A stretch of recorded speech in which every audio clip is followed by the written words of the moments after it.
Hi guys! Today we'll be recapping a story entitled, I Raised My Fiancé with Money. Please like and subscribe to the channel. It helps us a lot. Enjoy! Cards that show the fate of someone with such incredible luck shocks the fortune teller to the core. Ilia, the girl in front of her, wields such incredible fortune. She has never seen someone with such magnificent luck before. This is the kind of fortune where even breathing might cause her to be struck by a money bolt. However, despite having such luck when it comes to money, her love fortune is very dry. It seems like she traded her love fortune for wealth. Horrified expressions are visible on Ilia's face. She can't believe what the fortune teller said. How can that be possible when she already has an engagement and that they met through love and not money? The fortune teller casually tells her that it will disappear soon. Ilia is about to object, but the fortune teller stops her by saying that she won't be taking any payment. Instead, if what she says turns out to be true, that's when she'll get it. The fortune teller's words follow Ilia like a shadow. Will she feel okay once she sees Reheart's face? Without thinking twice, she rides desperate to see her fiancé, but what she's about to see will blow her mind. By the moment she opens Reheart's bedroom door, she sees him being intimate with another woman. Reheart's also surprised to see her, but then he's quick to explain and manipulate the situation, telling lies to Ilia that the girl is his sister's guest. Meanwhile, Ilya's still too shocked to react. However, after she processes the whole situation and expresses her anger, Reheart begins to turn the tables by saying that she doesn't have any manners for barging into his room unnoticed. Tears filled her eyes. She can't believe he's blaming her now. With this situation, she has no choice but to believe what the fortune teller said was true and that her love fortune has been ruined.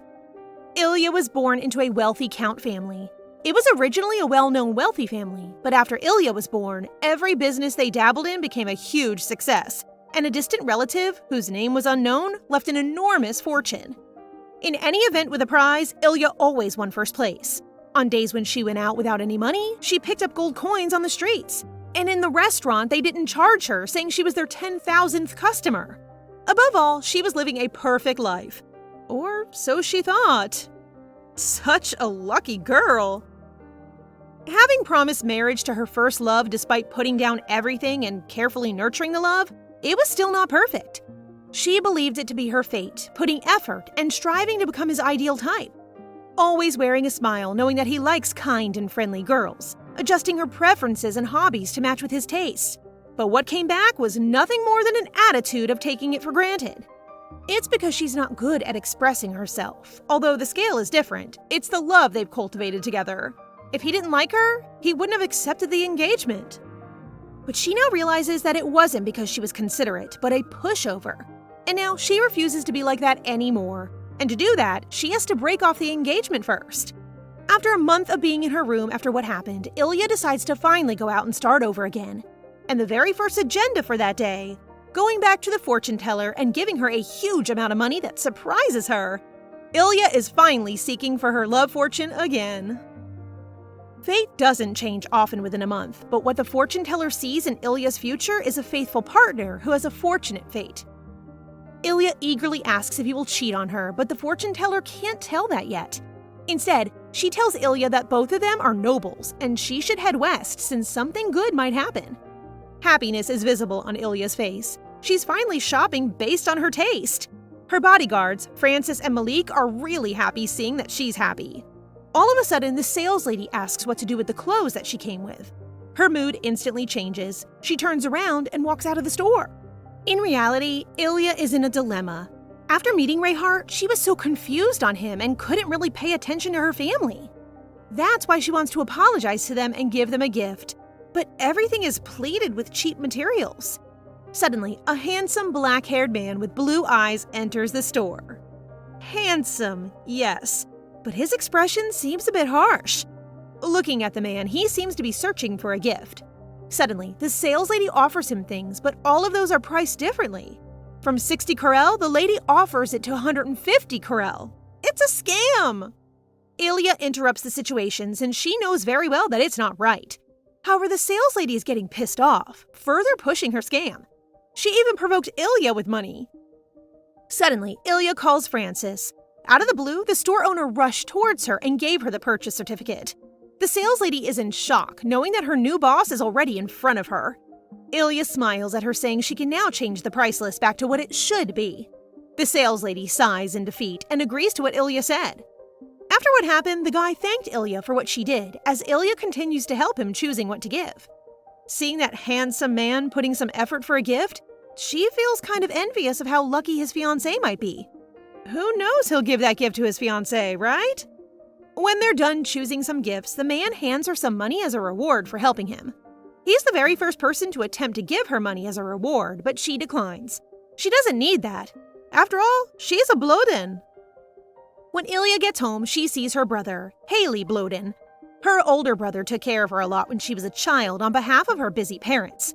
She has always had a nice relationship with her brother until she fell in love with Reheart. Suddenly, her brother asks if she made peace with Reheart. They are so worried when she suddenly came home crying and locked herself in her room for a month. Realizing what she did and how worried they might have been, Ilia sincerely apologizes to her brother for not listening to them and for making them worry so much. All those warnings, now she knows what her brother meant. Sitting in the living room while drinking some tea, Haley asks Ilia about what happened a month ago, but Ilia isn't really ready to share it yet. The one thing she's sure of that she wants is to stop the wedding. Haley's surprised. He's not even aware that they're already planning a wedding. Haley is about to call someone who can help Ilia, but she insists that she wants to do it herself. Besides, she wants to talk to Reheart and her parents herself. All of a sudden, Ilia hands out a gift to him. It's a music box with their character. She looks at him, but there's no reaction, and so to exit the awkward situation, she excuses herself. By the moment she leaves, a small smile flashes on Haley's face as he thanks his sister. Ilia may have said breaking the engagement confidently, but there are a lot of issues that may evolve because of this. Currently, their families are pursuing a joint business and are using this engagement as an opportunity. No matter how great their wealth is, the Ishtar Empire is a castle-based society. It is not easy for a count's family to demand the Marquise to break off an engagement. Moreover, the crown princess is the niece of Marquis Thurzian, and if she's looking to blame him, Ilya's family already doesn't have a good relationship with the imperial family. Any bad move and they'll surely take a big hit. To break off the engagement safely, she's going to need help from someone with a higher status. Suddenly, a servant knocks on her door saying that she received an invitation to a banquet from the imperial palace. Shock becomes visible on her face. The imperial palace? Ilia reminisces of her memories with Reheart, the time he helped her after she fell. A man with hair that shone like a sun came to the rescue. Seeing him, Ilia felt warm and full of life. Her heart felt warm. But now, not anymore. She always believed Reheart would visit her at least once. She wanted to hear him say, "I'm sorry, please forgive me." She imagined him crying and believed that he'd send her a letter, let alone a visit, but he didn't. But it's okay. Thanks to him, she was able to organize her thoughts quickly. 4 days later, on the day of the banquet, Ilia entered the palace, grabbing everyone's attention. She looks exceptionally beautiful to the point that people can't take their eyes off her. Suddenly, Reheart walks towards her, acting as if nothing happened. Ilia's mood immediately changes. Realizing her treatment towards him, Reheart can't seem to believe that she's still mad at him. He tried to reason out, making her believe his lies and excuses, but Ilia had enough of it. All of a sudden, everyone begins whispering when an unexpected visitor enters. Duke Evantheon. It immediately got Ilia's attention. Karhan Evantheon was the second son of the Evantheon dukedom, which has been kept under wraps. She hears that he pushed out his older brother, who was the successor, and took his place. He's a murderer on the battlefield who sheds blood without remorse. He has a very dirty personality. He even kicked out his brother because of his ambition. Most of the rumors she heard are all negative. Ilia tries to take a look at his face, but she can't see it. Suddenly, she remembers she's with Reheart and plans to return something, but Thurzian occupies Reheart's attention. Thurzian seems to be hesitant on greeting her at first since he can't really recognize who she is because she looks different. Hearing that from him, Reheart suddenly wraps his arms around her shoulder and proudly smiles at Thurzian, while saying that he has a beautiful fiancé. Ilia feels irritated and disgusted. She wants to leave in an instant, but then Thurzian promptly asks her about renting her villa. When a woman heard that, she immediately added that she wants to rent a dressing room.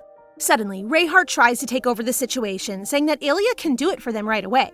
However, Ilia is so fed up with the situation. She quickly resists being in Reheart's arms. She feels like Reheart's trying to use her. Well, why would she let him do that? Reheart, together with some other people, looks surprised by how Ilia reacted.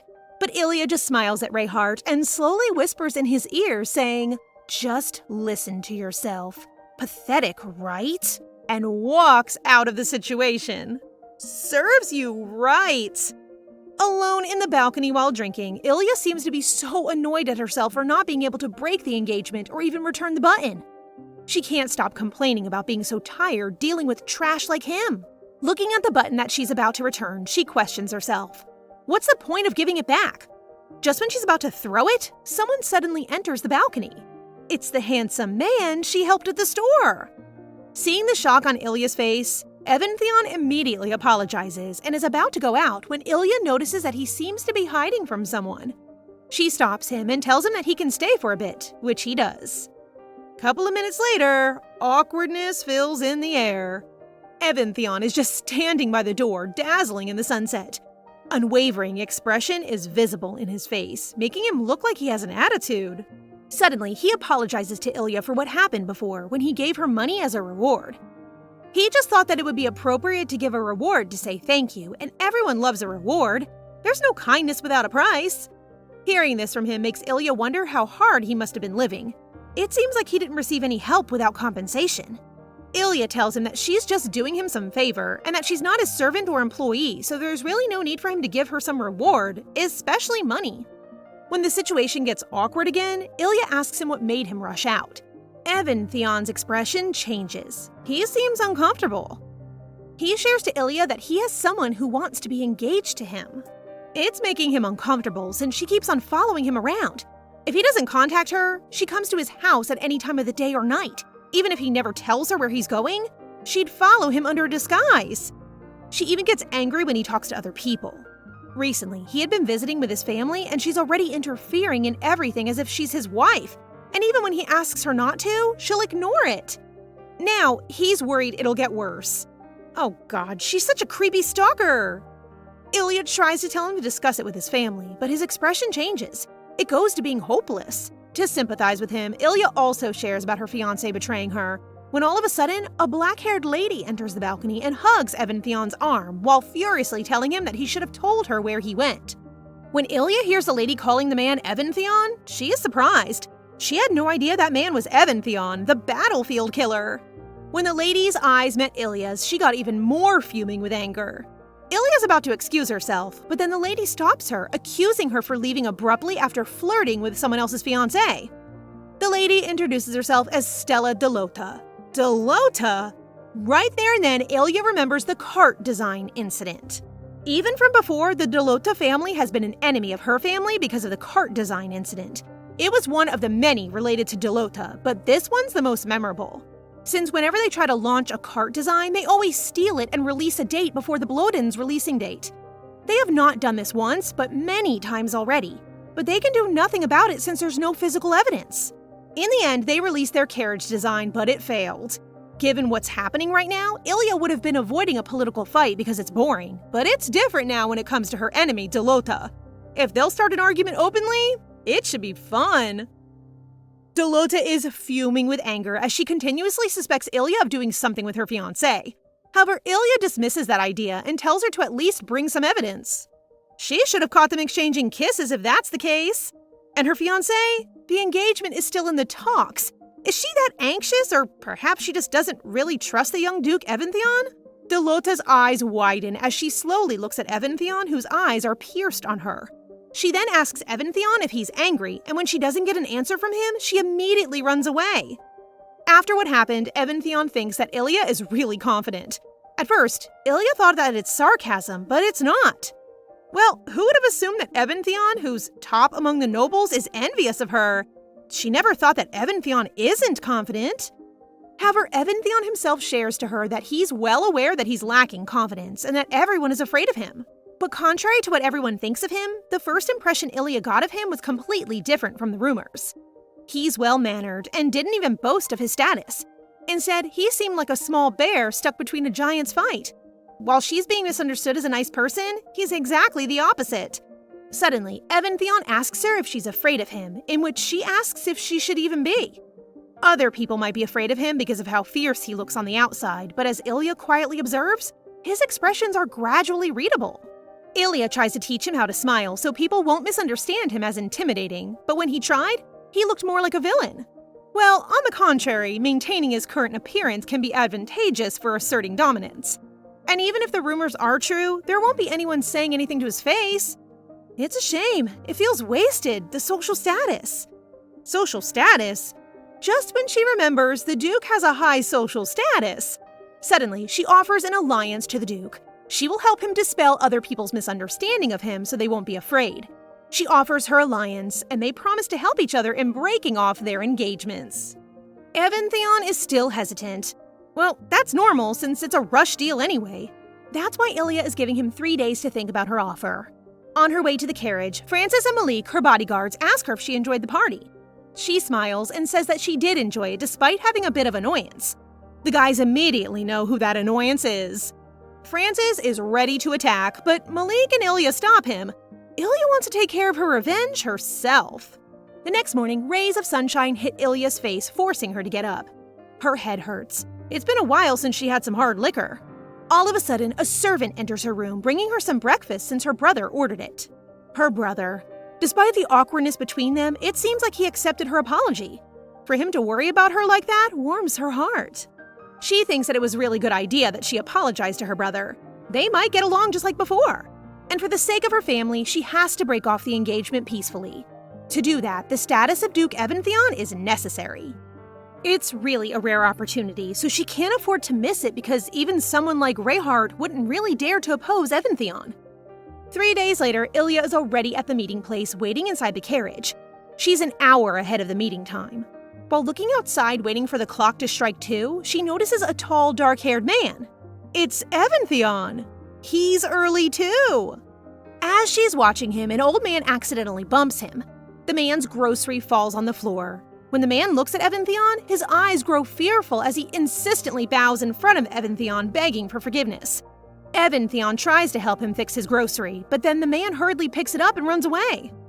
Ilia walks towards him, which surprises him.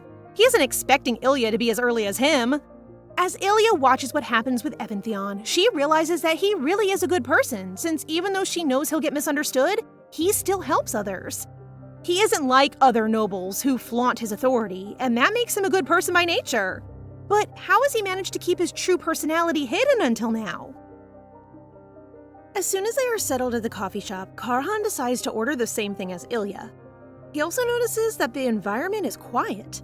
Well, it's because she ordered not to let anyone in earlier, just so the two of them could talk in private.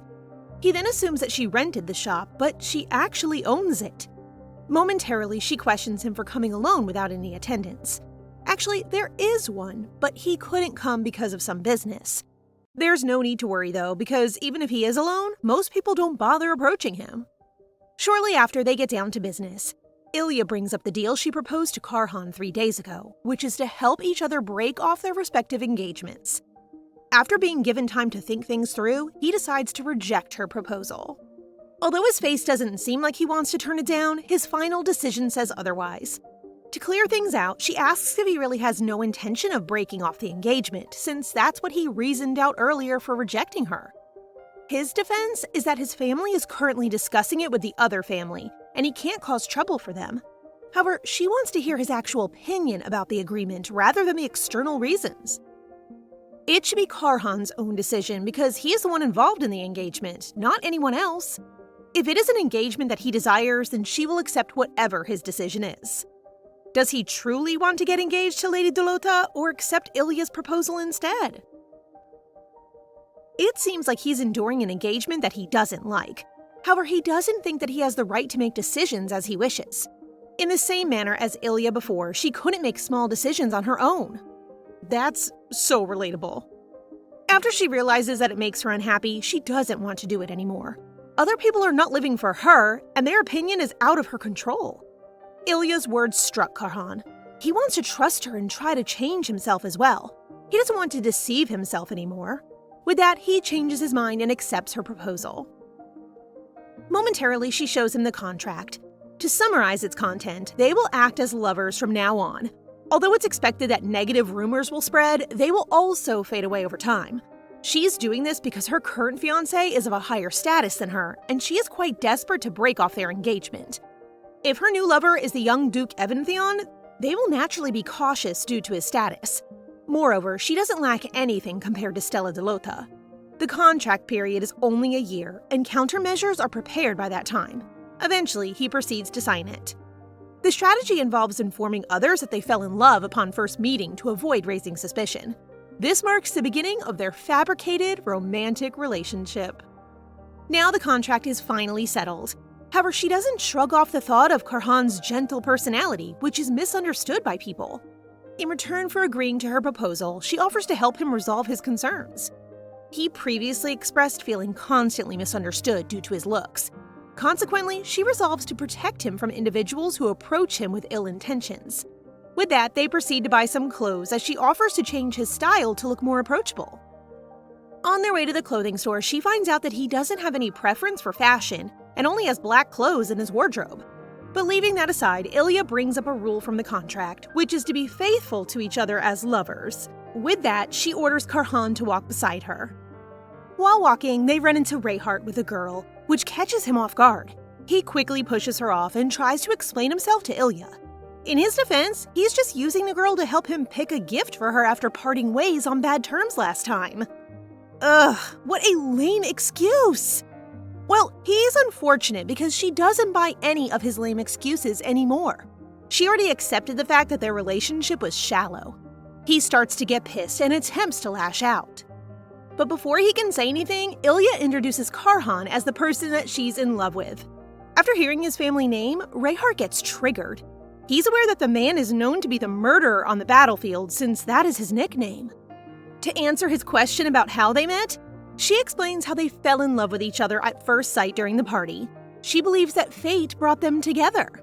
Reheart doesn't believe it though. He can't fathom the thought of her loving someone else other than him. Knowing how much Ilia loves him to the extent of giving him anything he wants, he refuses to let her be taken away in an instant. Wow, the audacity! I can't believe it! By the way, she finally informs him that she wants to break off their engagement, something that she wasn't able to say at the party. Once the break-off agreement is ready, she plans to send it to him as soon as possible. Now, Reheart is furious. He attempts to attack Karhan, but fails in the end as he brings him down to his knees. Ilia then decides to leave him since it's a waste of time to stoop down to his level. Karhan feels quite hesitant to come near Ilia after walking out of the commotion. She then reminds him to walk beside her like real couples do. Meeting Reheart all of a sudden is truly surprising for them, especially because he's with another girl. Now that the atmosphere has settled, she thanks him for his assistance earlier. Aside from that, she advises him to work on his acting skills. Well, it wasn't that bad for the first time, given that everything happened so suddenly. Since Reheart appeared, the young Duke seemed to be malfunctioning somewhere. Fortunately, his fierce expression saved him. However, at this point, it's only a matter of time before people realize his true personality. It is quite amazing how Karhan manages to hide this certain personality until the present. Meanwhile, Reheart expresses his madness at the bar. He refuses to believe what she said earlier is true because he's confident that, to Ilia, he is a lifelong benefactor who saved her life. I hate him and his guts. As a member of the sole successor of the prestigious Marquess Terzian family, the Imperial Palace is nothing more than his playground. Looking back to the day that changed his life, he found a girl lying unconscious on the grass. It turns out that the girl was Ilia, the youngest daughter of the Blodin family. After the incident, she visited Reheart to pay him back for saving her.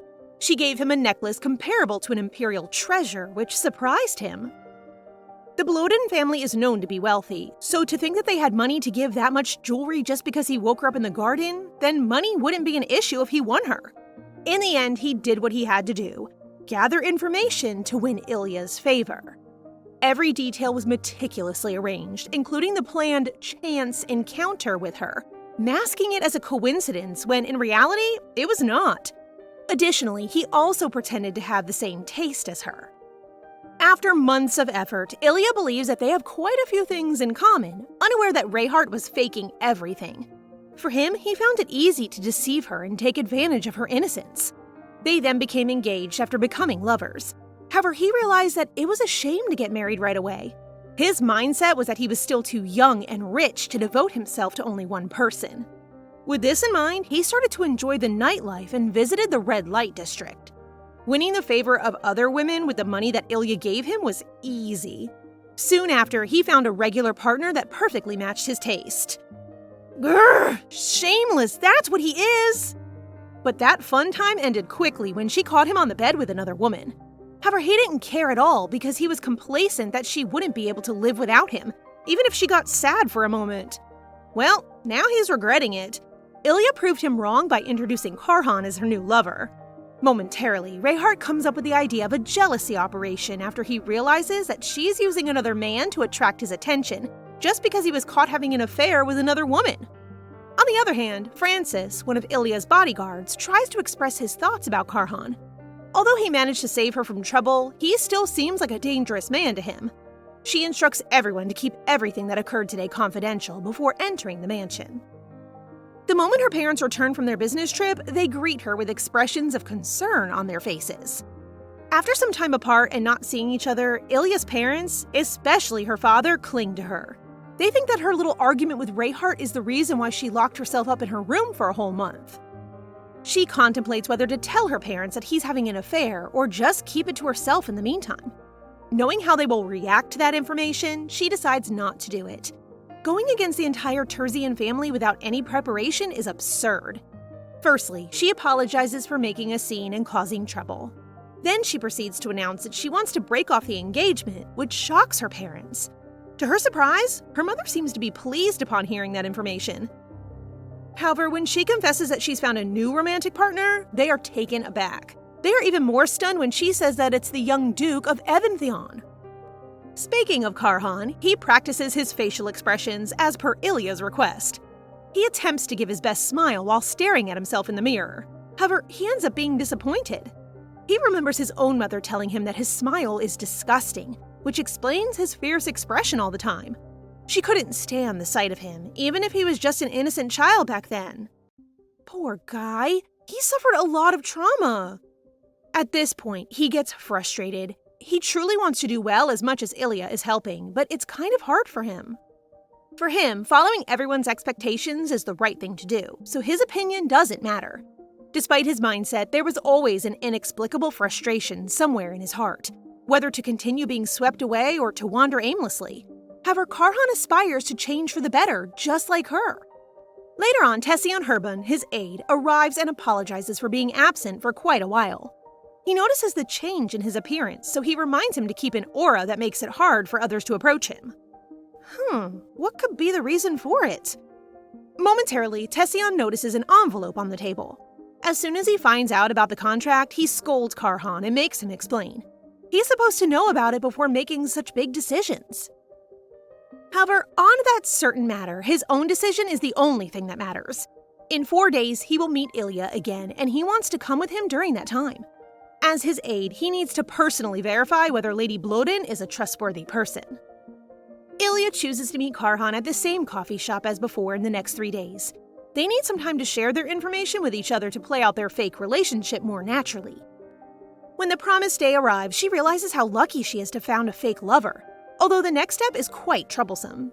According to imperial law, mutual consent is required to break off an engagement, so she needs to get Rehart's approval. An alternative to that is to go to court, but it will take too much time. She wants to settle things as soon as possible. Momentarily, an official letter arrives from the palace while she's getting ready. It's about the coffee shop. They need to change the meeting place because of some inconvenience. For now, Ilya orders someone from the Evantheon ducal estate to send Karhan a message. At the new meeting place, she wasn't expecting anyone to come along with him. After he introduces Tession, he instantly apologizes for breaching the contract due to his negligence. He notices that she's wary of him. Karhan assures her that he can be trusted. To be fair, her guards are aware of it, so it's fine. They proceed to introduce each other formally. Ilya apologizes for the sudden change of location after he brings it up. Due to the inconvenience, she plans to compensate them with 100 million kroels. Shortly, they proceed to the main point, but first, Tession wants to tell her something. He wants her to terminate the contract, as he explains that Lord Karhan doesn't like getting involved in troublesome matters. Wow, he looks like an angry mother hen! Given that there are a lot of negative rumors circulating around the Duke, this situation will make it worse. Although he has a point, a life without getting involved with others while hiding oneself is a path of isolation from the world. Our softy Duke couldn't possibly settle for a life of solitude. He is too lovable for that. For Tession, he thinks that he's protecting the Duke. He sees him as someone with a character that makes it easy to suffer losses. He was the one who saved his life on the battlefield just when he started losing hope. And so, to prevent him from falling into danger again, he decides to block it in advance. However, the realization that he's been doing it for his own satisfaction and not for the Duke hits him. Shortly after, he apologizes. From now on, Karhan decides to take the lead and make the decisions on his own. Momentarily, Francis arrives with the food and quickly catches the change in atmosphere. Luckily, Ilia successfully salvages the conversation by steering it towards the main point. Once the food and drinks are served, Ilia suggests talking slowly while sipping on their drinks. Tession responds with disagreement when she suggests sugar and milk tea for Karhan, knowing that he doesn't particularly enjoy sweet flavors. She's now confused because he enjoyed it the last time and even said it tasted good. Shortly, she apologizes for giving unnecessary suggestions. In her defense, she notices how he is looking at the drink carefully, so she thinks that he likes sweet things. Actually, Ilia is right. Karhan admits that he enjoys it, which surprises Tession. Honestly, he's liked it for quite a while now. It's just that no one has recommended it. Even though he has been serving him for an extended period, he only just discovered his preferences, which greatly frustrates him as his aide. Meanwhile, she manages to figure it out instantly. Aren't they a perfect match or what? Momentarily, she remembers to tell Tession more about the contract since they will be on the same side from now on.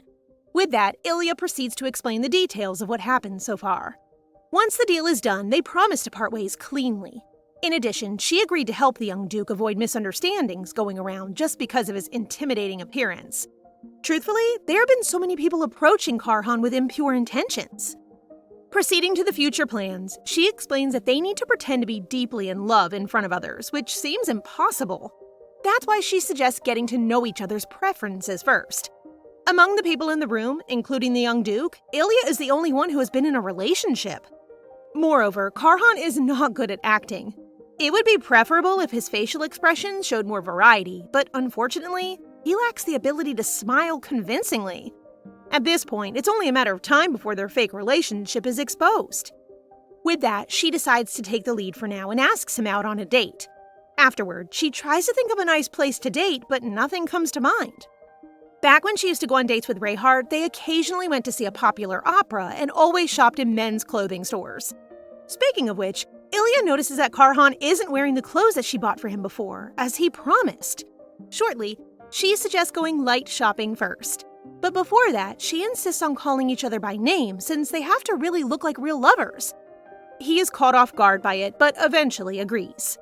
His true personality, which is soft-hearted and shy, starts showing. It seems like his aide didn't block those who approach the young Duke with impure intentions for no reason at all. Since the rumors are too ominous currently, it would be better if they made him look like a moderately bad guy so that he wouldn't seem to be a pushover. But would that be possible?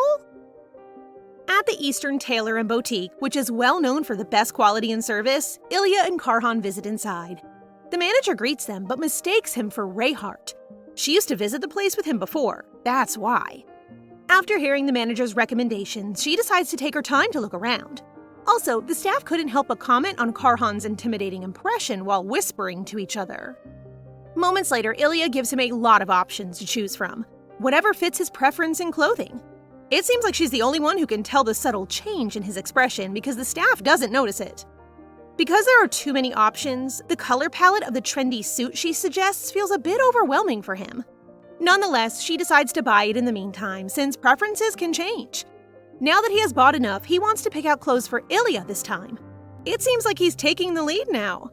Shortly, he shows her a beautiful blue dress that would definitely suit her. She's in a state of awe since it's the first time that someone has picked out clothes for her. Compared to Reheart, who is only enthusiastic about choosing his own, Karhan, her fake lover, is doing it for her. Aw, cute! That's such a real lover's behavior. Later on, she suggests changing into the clothes that they picked for each other. Moreover, she discovers a new expression from him in his response. It's like playing a game of finding hidden pictures. Their new look surprises everyone in the shop. They both look stunning in their new clothes. When they're done, Karhan insists on paying for the things they bought. However, it's her store, and she offers to use it like his wardrobe from now on. She's such a boss. Imagine using a whole store as your wardrobe! On their way out, Ilya notices the same clothes that Reheart wore when he got caught with another girl. He continues to visit frequently and even takes some clothes as usual. He truly has no shame. With that, she orders that the members of the Terzian family are now prohibited from entering her shop. There's nothing left for them to enjoy anymore. Ilya hands over the menu to Karhan, who excitedly looks into the dish. She starts to get frustrated at the thought of Karhan taking the time to choose a single dish, thinking that even a simple choice challenges him. She plans to expose him to as many situations as possible and help him practice expressing his opinions without getting discouraged. Ilya asks if Karhan has been practicing his smile lately. She notices how hard-working he is when it comes to practicing new things. The waiter then starts to serve the menu, starting with the steak order followed by the salad. Ilya reconfirms that her order is a steak. That flashes shock onto the waiter's face. He apologizes with a bit of anxiety after realizing who the salad belongs to. Karhan shyly speaks up and says he needs to practice more. Ilya then suggests practicing calling each other by name.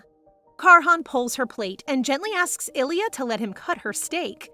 Ilya blushes and asks if they are on a real date. He is on the move, I tell you. Chivalry ain't dead, guys. He is very eager to learn more and asks Ilya to teach him. She then challenges Karhan to call her Ilya after calling him by his name. Karhan's voice starts to shake as he tries to say something. Ilya giggles as she tells him that he needs a lot of practice for calling names too. Karhan promises to do his best. After the dinner, Karhan asks Ilya if she is satisfied and is worried that his personality might have caused Ilya discomfort. He just wanted to do his best without causing any trouble for her during the contract period. Aw, he's such a softie. He needs to be protected at all costs. She tells him that today wasn't bad and advises him that if he continues to work like this, he'll change. She asks him again if he's still going to call her my lady. Lastly, she tells him to bring the most useless thing he has recently bought. Better if the package is not open. When Karhan asks why, Ilya tells him that she'll explain when the time comes. The butler notices a gentle expression on Karhan's face. He reveals that he's determined to figure out Ilya's true intention, but he ends up convinced instead. However, the butler mentions that there will be a lot of troublesome things in the future. The Duke and Duchess are trying to achieve their goals through the engagement, and the reason for it is that they chose Dolota over numerous prestigious families, all because of money. And because of that, they cannot let Karhan act on his own. Karhan tells his butler that he hopes to go somewhere suitable for reading, taking with him books about falling in love, how to be a great lover, and a beginner's guide to love. Ilya gifts these books to him to show her support for his practice.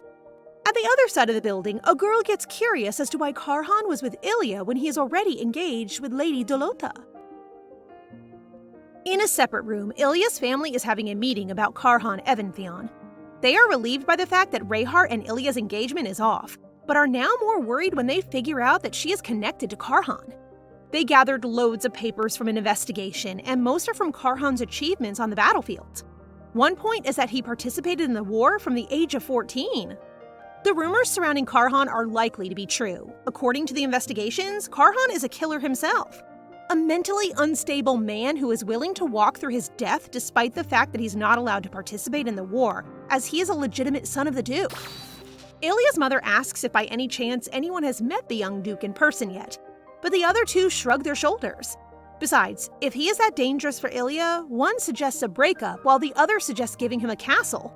But another one mentions that he has enough wealth, so it's not necessary, and then another suggests telling Ilya the rumors about Karhan until they end up with a hunger strike instead. The meeting does not last long, but ends with one conclusion: for them to know what kind of person Karhan really is. They set off to look more into the investigation of Karhan's true personality to make sure that Ilya won't lock herself up in her room again. Meanwhile, back in the garden of the Blodin mansion, Ilya reads a bunch of pending letters. Each one of the letters is sent through Rehart's introduction. These letters request investments in businesses through Reheart's recommendations, and a bundle of letters requesting to rent a villa through Reheart's recommendation. She is confused about what she should do because she used to think that she would become Reheart's wife. Since she is already sick of dating and wants to work things her own way, Ilia decides to lead a business. Suddenly, a butler came in with a huge bouquet of flowers coming from Reheart. She throws the bouquet on the floor and stomps on it multiple times, then orders the butler to burn the flowers Reheart sent. She then leaves a message for Reheart telling him that if he wants to meet her, he has to follow Ilya's instructions. 2 days later, she stands in front of the Marquess's door and orders Francis and Malik that if Reheart tries to do anything to her, they should not hold back and attack Reheart directly. Reheart greets Ilia by the door, with Francis and Malik giving off a negative aura. Ilia is straight to the point and hands out the agreement paper to break off their engagement. She requests for Reheart to sign it on the spot, which shocks him to the core. Girl, go! I support you! Girl power! Reheart starts to speculate about Ilia breaking up with him, saying that she wants to break up with him because of Karhan. He continues to say that they met at the party and fell in love at first sight, and refuses to believe that Ilia loves him, that it's all but a lie. Ilia slams him by saying that if he doesn't believe her sincerity, then he doesn't have to.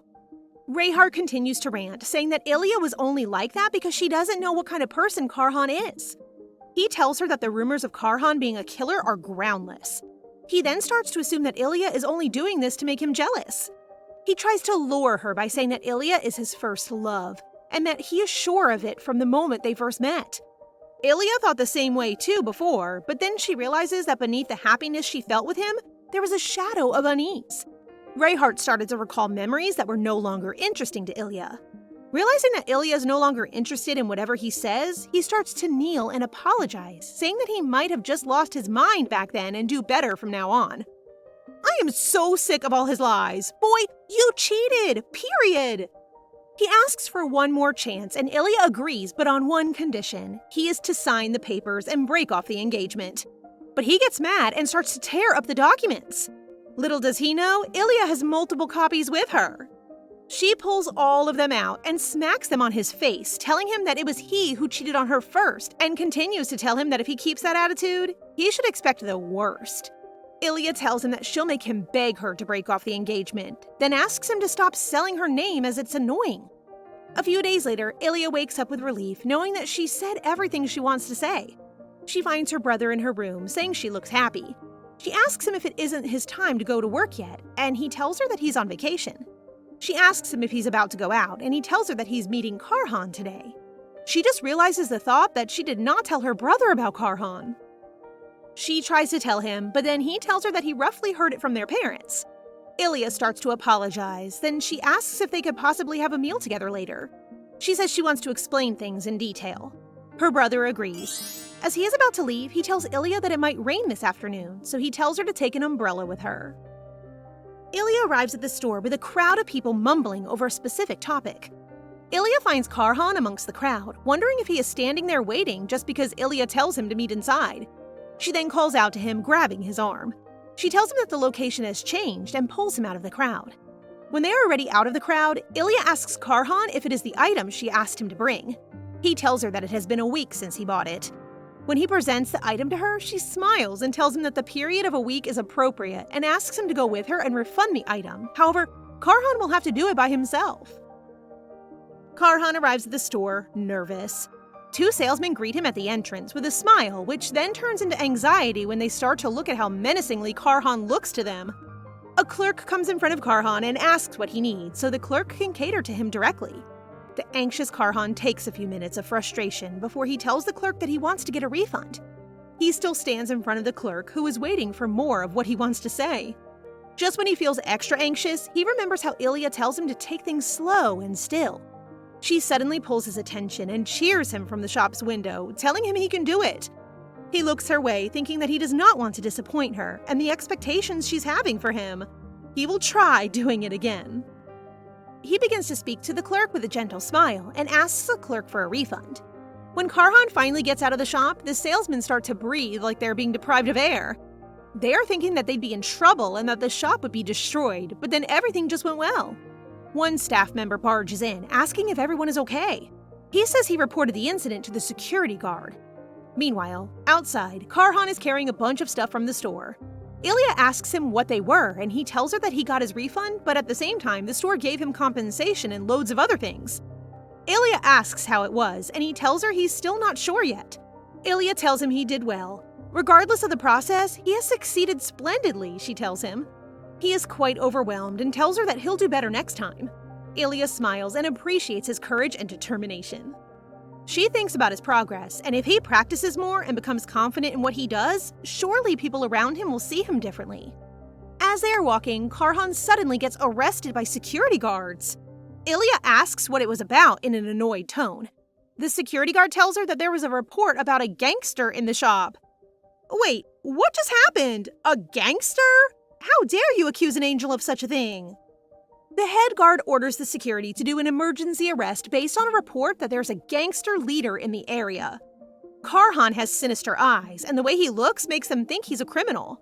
The head guard asks for an identification from Karhan, who actually forgot to take his identification with him.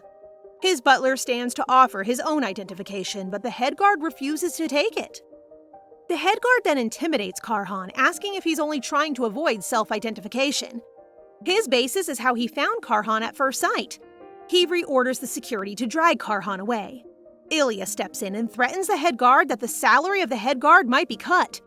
The head guard and the others laughed at Ilia, saying that so many noble families support the guards that not even a single sponsorship would affect their salary. Ilia steps in and asks if it's the same thing with Blodin. The head guard's face darkens with shock after realizing that they are actually speaking with Illya Blodin herself. She asks if it was because her eyes did not look sinister. She then pulls Karhan's arm, saying that if they only believe her, they can imagine how the young Duke Evantheon will be upset.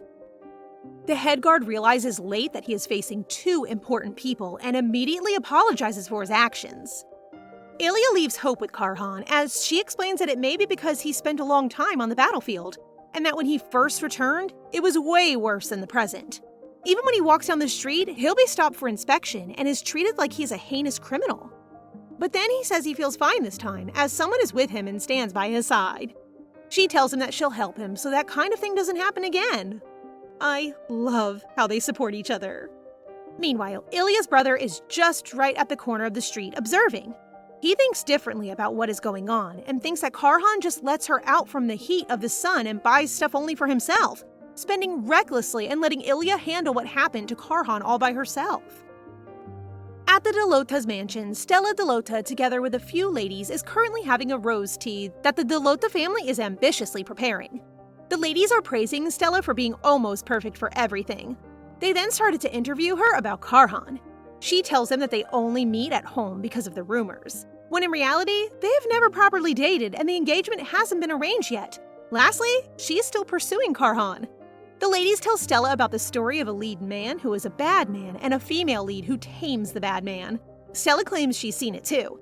She thinks that it's the story about the young Duke and her. Even if the Duke pushes her away or acts cold towards her, she said it's all part of the ordeal. She hopes that he may be a bad man now, but will eventually be good and will be captivated by her. She looks at Miller, who is awkwardly trying to compose herself.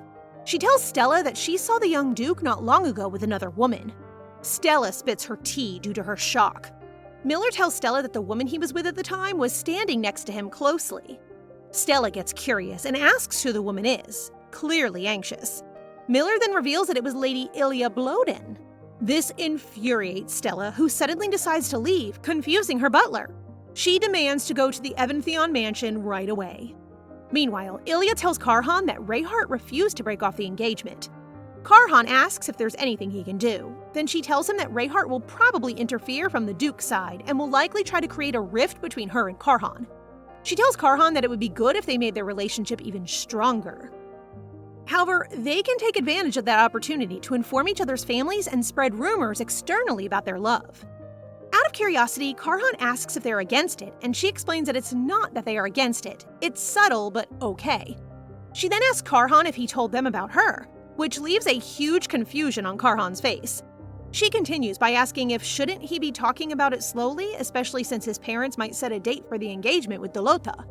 Karhan starts to clench his fist as soon as he hears about the engagement and tells Ilia he'll talk about it when the time is right. Ilia notices the drop on Karhan's face as soon as she brings up his family at the Imperial Palace party and wonders if there's something going on.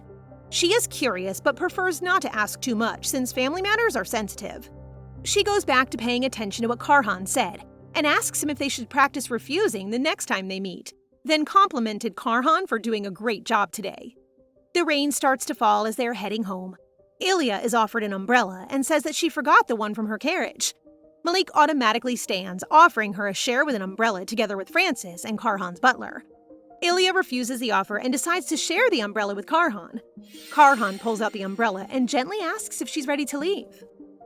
Both Karhan and Ilia walked their way under the rain. The surroundings that they don't usually notice, the scent of another intensified by the rain's touch, or the warmth of their body breaking through the rain's chill. Ilia looks at Karhan, who she notices is getting soaked up. She realizes she received too much consideration, that she's completely dry. She starts to worry about him getting a cold, but Karhan didn't mind, as he said he rarely catches a cold. He is glad she did not get soaked at all. Out of good consideration by Ilia, she moves to him closer so he will avoid getting soaked more. Karhan assists Ilia to her carriage while she apologizes after realizing that she's the only one who goes in comfortably. Karhan insists and tells her it's okay. He then looks at her and thanks her for helping him today, mentioning her name for the first time. He suddenly takes back his move and finds Ilia giggling. She is happy that he called her by her name for the first time and that she should be grateful. She bids her farewell to him as the carriage leaves. Karhan is left with a heart-pounding feeling, one he has never felt before. He blushes as he touches his chest out of confusion. At his carriage, his butler takes his soaked coat as he takes off all of his top clothes that are all soaked. He thinks about how it is just half of the day, and yet so many things happened. He tries to get a refund, and the fact that the guards withdrew immediately is a first. He starts to think that he is enjoying the new experiences and the changes in his daily routine, and by that, he is looking forward to the next meeting. However, he feels guilty, asking if he can really be of a help to Ilia if she still needs him, even if his secret is revealed.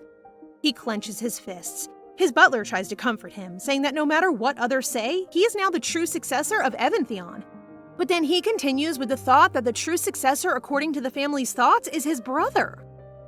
I knew that there was something deeper going on here. I hope our dear Karhan gets through this, though. He comes out of the carriage and heads his way inside the house when a very strangely familiar voice of Stella reaches his ears. Even though it's raining, Dulota rushes to Evantheon, shouting and demanding to know where he's been. However, he coldly tells her to go home because it's already evening and that she should only return when she knows what her intentions are. Dulota can't believe what she's hearing. Defending herself, she insists that it's still early in the evening and asks if he plans to leave her standing in the rain. They stop at the entrance of the mansion, where he bluntly asks her what her intention is. In her mind, she forces herself not to be intimidated. She came here with a purpose, and she won't back down. Dulota then asks if it's true that he was seen with Lady Blodin. After a few tense seconds, he confirms it. She is in shock, unable to believe what he has just said. Then he adds that he was in a relationship with Ilia. This revelation makes her furious. He apologizes, pleading with her to forget the engagement and act as though it never happened. How can he expect her to forget their engagement just like that? She's clearly into him too much. Dulota is outraged. She can't believe how he could choose Blodin over her. Still, she refuses to give up, insisting they continue the engagement. She reminds him that the Duke and Duchess have already accepted her. Their argument draws the attention of the Duchess, who appears and asks what is happening. Without hesitation, Dulota blurts out that Evantheon has another woman, someone the Duchess knows nothing about. The Duchess, keeping her composure, tells Dulota she will handle it, as it is a family matter. Oh no, here comes the Duchess. Things are about to get even messier. After Dulota leaves, the Duchess turns to Evantheon and asks if it's true. When he confirms it, a sharp slap lands on his face before he can react. His mother warns him, telling him he must do better before he brings disgrace to their family. She compares him to his brother, Blodin, who, despite being exiled, still holds her trust. At the dining table, Ilya's father discusses the state of their business, his voice calm but laced with a hint of concern. Amidst their conversation, her parents advise her to quit her current job, urging that it isn't necessary for her to work. However, Ilia stands her ground, refusing to comply. She doesn't feel the need to quit just yet. She also wants to try and see how things will go on her own terms. In the meantime, her focus is on resolving her engagement issue. The conversation takes a sudden turn when Ilia mentions her recent encounter with Karhan, claiming that it was love at first sight. Her parents, visibly confused, ask her for details of what exactly she sees in him. Ilia, in the most dreamy tone, begins to compliment Karhan, praising his qualities. Her parents exchange glances, noting that in her words, he seems a step above Reheart, her former fiancé. Karhan, the hidden gem, she's seeing what Reheart never had. Curious and still reeling from the conversation, they ask why she and Reheart broke off their engagement. As her family gathers around the table, Ilia feels an urge to reveal the truth that has weighed on her heart for so long. With a steady breath, she confesses Reheart has cheated on her. The revelation was like a storm breaking loose. Her father and Karl, furious, were ready to rush to confront Reheart, but Ilia quickly instructed them to calm down. Once everyone calms down, her parents quietly ask again about her relationship with Reheart. However, Ilia didn't reveal the full truth, that she had been protecting her family from him, especially her elder brother, who was Rehart's superior. Instead, she simply said she ended the engagement because they had been against the relationship from the start. As she apologized and promised to handle the situation herself, her parents comforted her. Karl then asked what her plan was, to which she replied that she was trying to connect with the young Duke Evantheon. Upon hearing this, her parents turned to each other, discussing the Duke's personality and whether they approved of him.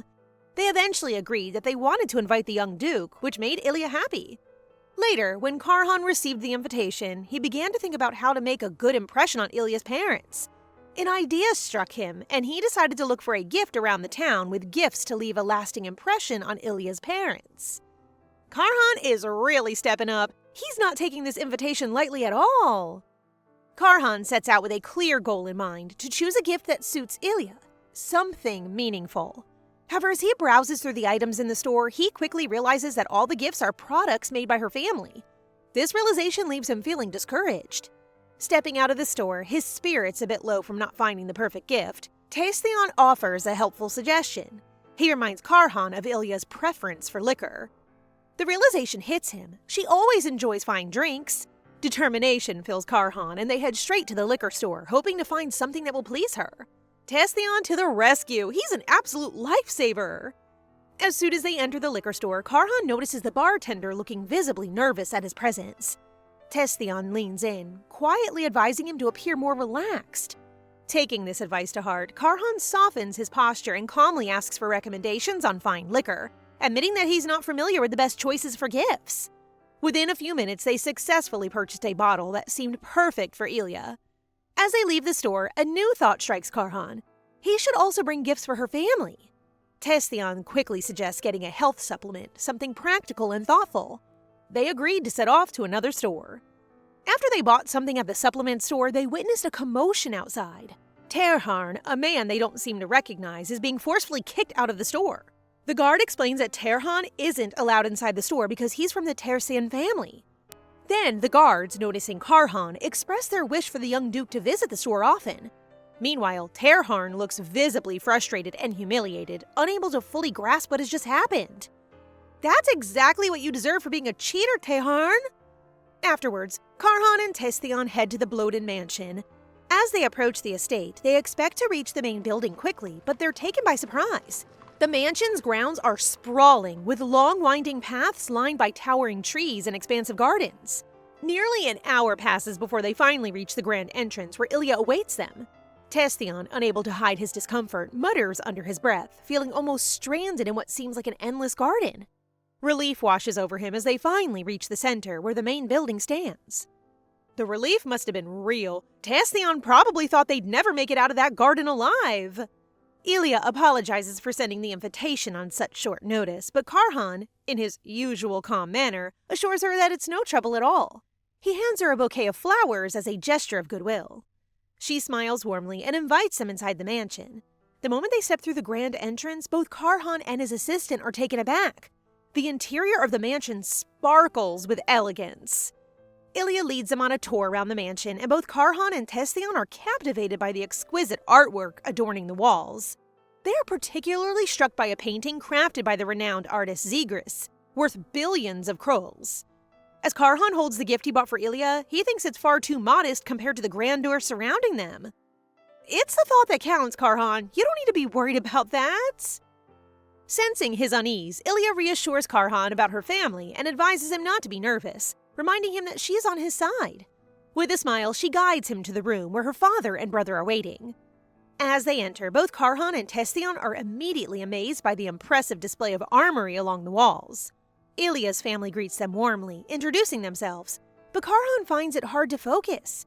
His eyes remain glued to the armor, making him feel as though he has walked into an enemy general's barracks. Going back to his senses, Karhan introduces himself politely, and Ilia's family exchanges murmurs about his personality, clearly intrigued by him. Violet then invites them to take their seats, and Ilia notices that she and Karhan are seated apart from her family, directly facing them, creating an air of formality. With a calm demeanor, Karhan hands over his gifts to Ilia's family. Haley can't help but notice the amusing contrast, offering fine liquor alongside health supplements. The room quickly erupts into a mix of laughter and confusion as her family reacts to the unexpected pairing. Despite the chaotic response, Cliff, Ilia's father, expresses his gratitude to Karhan, acknowledging the thoughtfulness behind the gesture and thanking him for caring about their daughter. As the atmosphere settles, the family's curiosity shifts to Karhan's rumored feelings for Ilia. They begin asking questions about how he fell in love with her at first sight during the party. Ilia, sitting beside him, feels a wave of unease wash over her, nervous about how the conversation will unfold. Karhan begins to describe Ilia's beautiful smiling face, asserting that it is an undeniable reason to fall for her. As he shares this, both he and Ilia feel at ease after answering the first question from her family, and she thinks that giving him the romance books was worth it. Her decision to give him those romance books clearly pays off. However, Haley doesn't seem satisfied with Karhan's personality. Ilia introduces Reheart, noting how gentle and considerate he is, and Haley is determined to break his sister's delusion about him. She shifts her focus to Karhan, asking about the battlefield he was in. Ilia quickly interrupts her brother, reminding him that such a question is a bit too personal for a first meeting. Haley simply responds that if Karhan is uncomfortable, he doesn't need to answer. Karhan contemplates his experiences on the battlefield, choosing to respond in general terms about what happens there. Still, Haley remains unsatisfied with his answer and presses on, asking about the rumors circulating about Karhan, clearly concerned for his sister's well-being. Before Karhan can respond, Testion interjects, expressing his desire to answer on Karhan's behalf. He clarifies that the rumors are not true and all are misinterpretations of deeds accomplished in battle. Testion adds that Karhan doesn't just protect hundreds of lives, he also saves his own. It's heartwarming to see how he stands by Karhan's side. Friends like him are hard to find. Upon hearing this, Ilia's family judges that Karhan could easily be a general or knight commander, but he humbly reveals that he has retired, leaving them shocked at his unexpected disclosure. Afterward, Cliff suggests that they move to the dining area, where a lavish banquet has been prepared. As they gather around the table, they are greeted by a feast of delicious food. Haley takes the opportunity to ask Karhan about his dietary restrictions, and he responds that he has none. Ilia then instructs the servant to serve Karhan some vegetables, wanting to ensure he enjoys the meal. Her family notices that he might appear to be a carnivore, but they're shocked to discover that he's actually a vegetarian. Just as the servant is about to slip the food she's carrying, Ilia quickly moves to cover it, preventing the dish from landing on her. Karhan is concerned and asks Ilia if she's alright. However, she is more worried about him, noticing the burning soup spilled on him and fearing he might get burned. Without hesitation, she instructs the maid to call for the doctor and bring cold water. Who would fear getting burned by a mere bowl of hot soup instead of the sting of a sword cutting into Karhan's flesh? Haley, observing the scene, feels relieved that the spill only hit Karhan's clothes.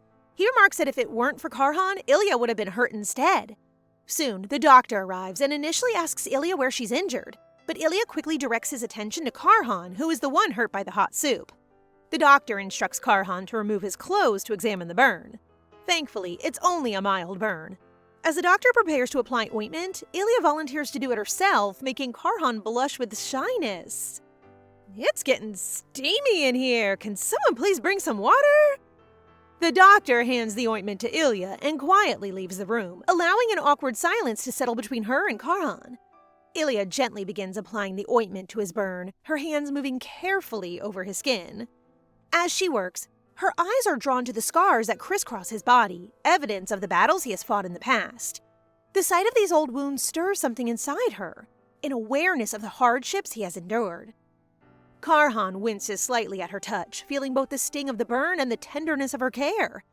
Ilia notices his discomfort and proceeds with even more caution, taking great care not to hurt him further.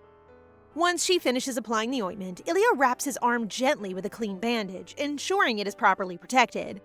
She stands up, telling him softly that she will bring him fresh clothes and that they can eat once he's ready. Karhan nods, grateful for her thoughtfulness. Later, after their meal, they take a quiet walk through the garden, and the evening air is cool and refreshing. Ilia finds herself reflecting on the events and thankful for how much Karhan has done for her today. During their walk, Karhan admits to his discomfort with her family and clearly feels scared. She knows her family can be a bit intimidating, especially to someone like Karhan. Grateful for his presence and everything he has done for her, Ilia quietly thanked Karhan once again. And then he hesitates for a moment before quietly telling Ilia that he has something important to share with her. Karhan tells Ilia that Stella came by to see him the other day, which shocks her. He adds that Stella asked about his relationship with Ilia, and he told her they'll break off the engagement. He also mentions that Stella refused at first, and he hasn't told his family yet. Ilia suggests to Karhan that he should just tell his family directly, adding that she is willing to meet them if necessary. Karhan listens carefully, thinking it over.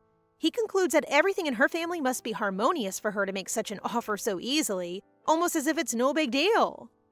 Your family must be putting so much pressure on you, Karhan. It's like carrying the weight of the world on your shoulders. By his words, Ilia starts to believe that Karhan doesn't get along well with his family. Trying to ease the tension, she tells him that she didn't get along with her father either, hoping to make him feel more at ease. To ease the tension, Ilia suggests they take a walk together. As they stroll, she steps into a small pool, flashing back an old memory. She tells Karhan about the time she nearly drowned in a pool long ago. The one who saved her was Reheart, and back then she believed he was destined to be with her. She adds, with a hint of sadness, that if she's no longer with Reheart, there's nothing in her life she can really talk about. She reminisces about how they loved each other deeply, or at least that's what she believed. But she concludes with a bitter realization that Reheart didn't love her. He loved the wealth she possessed. Poor Ilia. How can any man resist falling for someone as incredible as you? Ilia goes on to share that many people believe everything she has was bought with her wealth. However, they are mistaken. She explains that the things she truly desires are never something money can buy. Whether it's reconciling with her family, earning the trust of her escort, or the affection of her lover, these are the things that no amount of money could ever achieve. That's a truly serious issue, isn't it? Wow! Ilia adds with a slight bitterness that if money could solve everything, she would simply ask for more wealth, as she wonders aloud why Reheart toyed with her feelings. She also wonders what it could have been if Reheart wasn't the one who saved her. Karhan, curious, asks Ilia if she still loves Reheart. Without hesitation, she replies that Reheart is now her enemy. She even goes so far as to say that if he fell into the water and reached out for help, she'd slap his hand away without a second thought. Trying to lighten the mood, Ilia invites Karhan to join her by the pool, suggesting they sit at the edge and let their feet get wet. As they sit together, she shares that this is something she does often, though her family has no idea. She playfully asks if they can call it a date, but Karhan can't quite bring himself to say it's a date. Ilia, however, feels differently, even though she knows this whole thing is just a year-long contract to fool their respective fiancés. After a while, they decide it's time to head back to the main building. As they make their way back to the main building, they find Stepson waiting for them. He mentions that it took him a while to locate them since the mansion is so large. Ilia then apologizes because they were in a hurry a while ago. Stepson expresses his surprise, saying he's impressed that no one gets lost given how big the mansion is. With a light chuckle, Ilia replies that they have an emergency signal in case anyone does get lost. She adds that if they're inside the mansion, they can always ask the servants for help, but if they're outside, the emergency signal is a must. As they continue their conversation, a servant interrupts to inform Ilia that her mother is requesting to see her. Ilia, however, refuses to go immediately, instructing the servant to tell her mother that she will first see Karhan off. Stepson reassures her that it's all right, but Ilia insists that she can't let her guests leave on their own. Karhan, sensing her hesitation, steps in and says they'll be going soon anyway and that he's already memorized the way, so she doesn't need to worry. Feeling more at ease, Ilia apologizes for not being able to see them off personally. Just as they prepare to leave, a familiar voice calls out to Karhan. It's none other than Count Blodin, his presence sending a ripple of tension through the air. Their eyes widen as their body freezes. They know that voice. It's Count Blodin's. They slowly turn around and are quickly welcomed by a warm smile from the Count.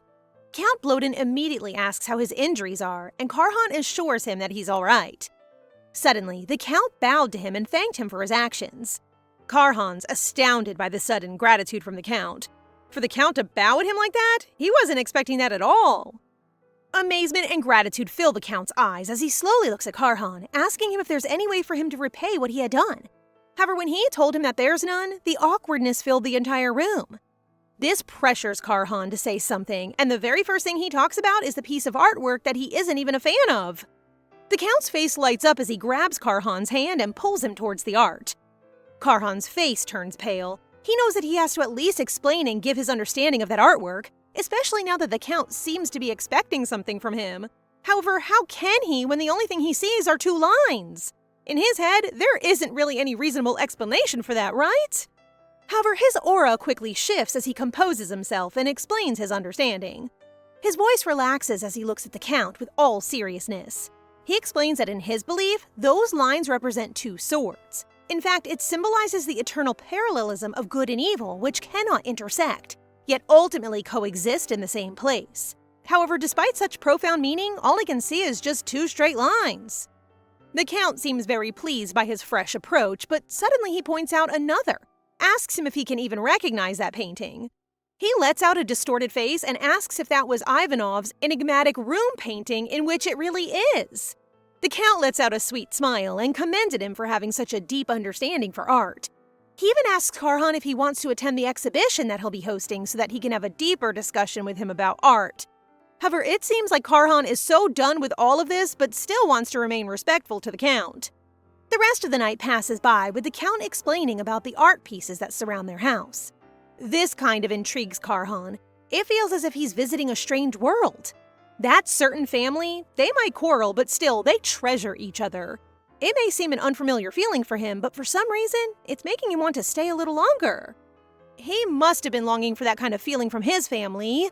Poor Karhan! A few days later, Ilia visits the bank since she was contacted because she has to expand the vault. She didn't know that her money kept on going up. She wasn't expecting her music box store to do very well. She looks at the staff and asks how much money she has in the vault, and in an instant, they're all surprised by the amount of money that she has, so she orders to add 2 more cells where she can put her money. Sitting in the dessert shop while thinking about where she can use her money, a woman suddenly approaches her. It's Siona Tersian, Reheart's sister. The girl seems like a vixen with a mean girl energy that possesses her. She looks at Ilia and orders her to go shopping with her. In an instant, Ilia stands up and follows her. She has to let Siona know that the pushover from back then no longer exists. Oh my god, I love this energy. Go get her, Ilia! The moment Siona enters the store, fear is painted all over the staff's faces. They feared her for being too annoying a customer. Seeing the reaction of the staff just screams how cruel her attitude is. Instantly, she calls out to the staff to bring all of the items that she checked out last week. Siona's looking at the items in the store and keeps on opening all those things despite knowing that it wasn't allowed. After gathering a lot of items at the counter, she looks at Ilia and asks her to pay for it. She walks towards the counter and puts 1 toy for her dog and intends to pay for it only. Anger surfaced on Siona's face, thinking how dare Ilia not pay for her things, and that she shouldn't be like that if she wants to be in their family. But then Ilia smirks. It seems like Siona knows nothing about her breakup with Reheart. She walks past her as she tells her that she no longer wants to be included in their family and that she'll be breaking her engagement with Reheart. Siona is fuming with anger. That can't be happening! She wanted to catch up with her, but the staff from the store was stopping her since she didn't pay for the items. Oh my god, as she should! Slay, Mother Ilia! Ilia realizes that despite their breakup, Reheart didn't say anything to his family because of his ego. This is the moment where she has to step in. And just in an instant, news about their breakup spreads in the city just like wildfire. Sitting in the restaurant, Ilia and Karhan are in the middle of practicing, and their lesson for that day is to learn how to reject. However, it seems like Karhan is having a hard time rejecting people, so Ilia gives a bit of discussion about it. That is to help people if it is within his capacity, and to reject if they are asking for too much. It's important that people don't fear you, but it's also important for him not to get hurt. His goal should be for people not to avoid him, for him to express his opinions, and for him to not feel guilty because of others. So if he feels bad for being rejected, then be the bad guy instead. Hearing all of those things made Karhan realize that Ilya's right, and that he should not be pleasing people. He looks at her and promises her that he'll practice that very same thing. While walking on the streets, Ilya and Karhan are still talking about rejection, when all of a sudden, Ilya sees a man smiling and holding a strange book. It was one of those men who talks about a sketchy religion and recommends people to join and try it out. She immediately grabs Karhan's hand and looks at him intently as she tells him that it's now time for him to apply what he had learned. The man approaches Karhan and talks about how nice his energy is and how interesting his religion is. Karhan still contemplates on what to reply, but still tries his best to avoid the guy nicely. However, the guy still bugs him, so Karhan closes his palm as he gives the guy a solid expression, telling him that he's busy and doesn't have time. This made the guy stop, but then he sees Ilya. He approaches her and says the same thing he did to Karhan. Karhan immediately sees this, and in an instant his aura grows darker and he harshly grabs the guy, asking him to leave. This scared the guy, making him run away crying and shouting, calling him Satan.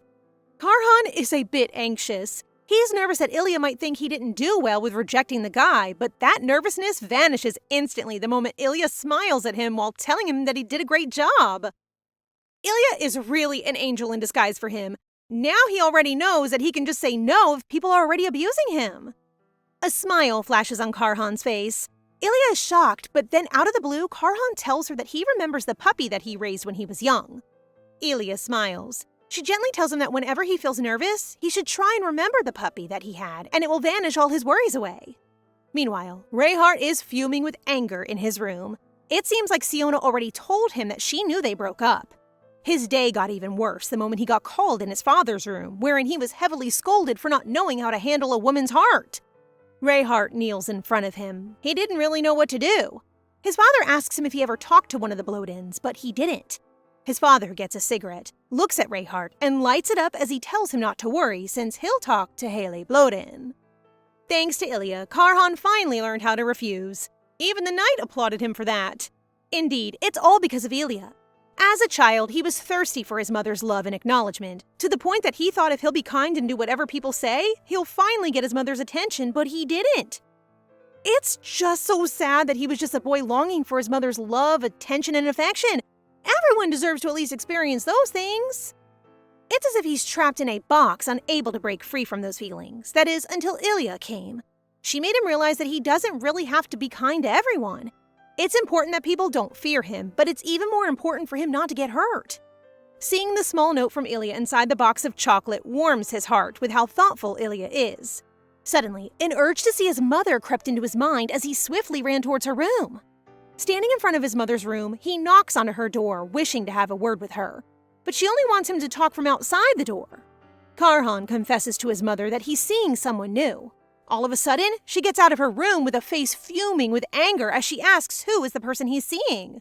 However, all of that reaction quickly vanishes the moment she finds out that it's Illya Blodin. If the peak of power is the imperial family, then the peak of wealth is the Blodins. She knows that no matter how much wealth they have, they can't match the Blodins. Her demeanor quickly relaxes before telling her son that he's finally doing something useful. For the last time, she looks at him and asks him to bring Ilya to meet her before turning her back at him. It's crazy how she treats him. He's still your son, ma'am. In the middle of reading Karhan's letter that tells her that his mother wants to see her, Ilya is approached by her maid, informing her that Lady Stella Delota is here to see her. After hearing from Karhan that he's seeing Ilya, Lady Delota herself goes to visit and talk to Ilya. However, on their way there, her patience seems to run out because of how much time it takes for the Blodins to let their guests in. They even have to use fireworks as a signal for them to get inside. On their way there, she thought that the people's description of the place seems to be exaggerated and that their house is much bigger and better. However, that suddenly changed the moment they got inside. The garden is huge, and they even have a greenhouse. The greenhouse really catches her attention, so she hurriedly paves her way there, and what she sees inside blows her mind. There are a lot of different kinds of flowers. She has to admit it to herself. Despite being angry at the situation that she's in, the garden in the Blodins' estate is really, really beautiful. After looking at the beautiful flowers in the garden, she gets out of the door. Her face whitened the moment she realizes that she's lost. The house is too big to the point that she doesn't know where she is and where she even came from. She shouts and pleads for help, hoping that someone will hear her and get her out of that place. Luckily, a servant did hear her and helped her. In a room, while taking a sip of her tea, Ilia glances at the person standing in front of her. With a pissed reaction on her face, Dolota looks at Ilia as she tells her how unnecessarily big their estate is. Ilia lets out a small laugh, explaining that the land beside their estate was sold for a pretty low price. That's why she bought it and expanded. That's why it ended up like this. She asks Dolota to sit down, and when Dolota does, she asks what her visit is all about. Dolota's face turns serious as she tells her that she heard that she's been seeing Karhan lately, and Karhan admitted it too. Ilia lazily confirmed it, which made Dolota fuming with anger. She smashes the table and lashes out on Ilia for shamelessly seeing Karhan, despite telling her at the party that there was nothing going on with the both of them. She even asked her if it's her hobby to steal what belongs to others despite having a fiancé. Ilia's reaction turns serious as she stares at her in the eyes. Suddenly, she asks her if she's even read the tabloid. She slides a copy in front of her where the news about the broken engagement was written. This made Dolota let out a small laugh as she mocks Ilya's feelings for Reheart that turned out to be insignificant. She even advises her that if she's just casually looking for someone to meet, then she should look somewhere else and not flirt with her man. A brief silence covered the room, but it suddenly vanishes the moment Ilia stares at her and asks if she even loves the Duke. With all seriousness on her face, Dolota asks back at her if that even matters. She doesn't really think so since it's just a political marriage anyway. Dolota is plainly a user and nothing more. We focus on Stella Dolota, the only daughter of Count Dolota. She lived without any hardships. She's a noble lady who lacked nothing. No matter how outstanding Lady Dolota is, she doesn't look like she's wearing something that'll be used by commoners. What's the point of wearing expensive jewelry when none of it can be compared to Lady Blodin? Manners, social skills, education, and on top of that her looks, there's just no contest. Even though they're the same social status, same age, and similar wealth. 2 years ago, she was always being compared to Ilia, and it pains her. However, a year later, it all changed. She changed herself into a much bolder and better version of her. Young ladies begin asking her about the store where she brought herself, and from there, everything she does becomes a trend among young ladies. Even the haughtier noble women begin sneaking glances at her. The feeling that everyone is paying attention to her made her feel like she became a protagonist of a romance novel, but then Lord Reheart Tercian and Lady Illya Blodin enter the scene. The man she once wanted is snatched by Ilia. Ilia snatched Reheart. This made her think in disbelief that she had to aim higher, above from Illya Blodin. There, she finds out about Karhan. She begins wanting him so that she can be a duchess. Dolota looks at Ilia and tells her that even the Duchess Evantheon is on her side too, and if this situation continues, she'll tell the Duke's family to have the Duke regulated. Dolota is about to go on, but Ilia stops her by saying that she understands, and knows that Dolota's treating Karhan so badly just to satisfy her own desires. Dolota's face turns red because of anger, but Ilia didn't stop there. She even showed her the invitation letter from the Duchess. Dolota lashes out and starts calling her a thief, but Ilia just looks her straight in the eye and tells her that she's the one who should be convicted for being a thief. Dolota is clueless with what she heard, but then Ilia lets her remember about the one incident wherein the carriage designed by their designer, where they put blood, sweat, and tears on, was stolen by her. Shock is evident in her face, as if she got splashed by a cold bucket of water. In the end, Dolota is forcefully grabbed towards the carriage. Her loud voice echoes in the estate as she is forcefully sent home. Looking at Dolota's carriage, Ilia can't help it. She thought that Dolota came to say something important, but she didn't. Her time is wasted, and with what she witnessed, she can't help but feel sorry for Karhan. I too feel really sorry for Karhan. All these people that surround him are just using him. In the middle of his work, Haley reminisces about the conversation he had with Rehart's father, where he was asked to turn a blind eye on the articles. Rehart's father was clearly spewing nonsense. Haley broke his pen out of frustration. He can't let that relationship continue. He'd rather die from overwork. For now, he just has to stand by, and when time comes, the top secret that he knows from that family will explode. Servants are flocking all over Ilia, as she's having a makeover since she was invited by Karhan's mother to meet her in their estate. She wears a very beautiful black dress with some gold designs, and she looks really perfect in it. When it's time to go, she suddenly remembers her brother, as she hasn't been seeing him lately. But then one of the servants informs her that he's been going home pretty late. This made her think that she should pay him a visit sometime. When Ilia arrived at Karhan's estate, she was greeted by Karhan. She hands him a bouquet of flowers, which made Karhan's cheeks blush. This is his first time receiving flowers from a lady. Well, it's also Ilya's first time to give flowers to a man. As they're walking inside the mansion, Karhan informs her that his father is in a meeting, so she'll only be meeting his mother. Looking at him, Karhan seems to be more tense than when he visited their house. This made her wonder, is everything okay? Although she confidently claimed to have the Duchess's approval in front of Stella before, she still can't help but think otherwise. Silly thoughts run inside her head, but regardless, it's too late to back out now. However, all those thoughts were all useless because when the Duchess saw her, she was instantly greeted with a warm welcome. As she was sitting, she couldn't help but look at Karhan. However, looking at him made her question if he's okay. But clearly, he is not. And also, why is he even standing beside her and not sitting with her? What is happening? Oh my god, even me, I am confused by his actions as of the moment. As Ilia enters the Evantheon residence, she is greeted with great enthusiasm, especially by the Duchess herself, Levetta Evantheon. What shocks Ilia is how tense Karhan looks in his own home. He appears stiff and nervous, only sitting beside Ilia when his mother asks him to.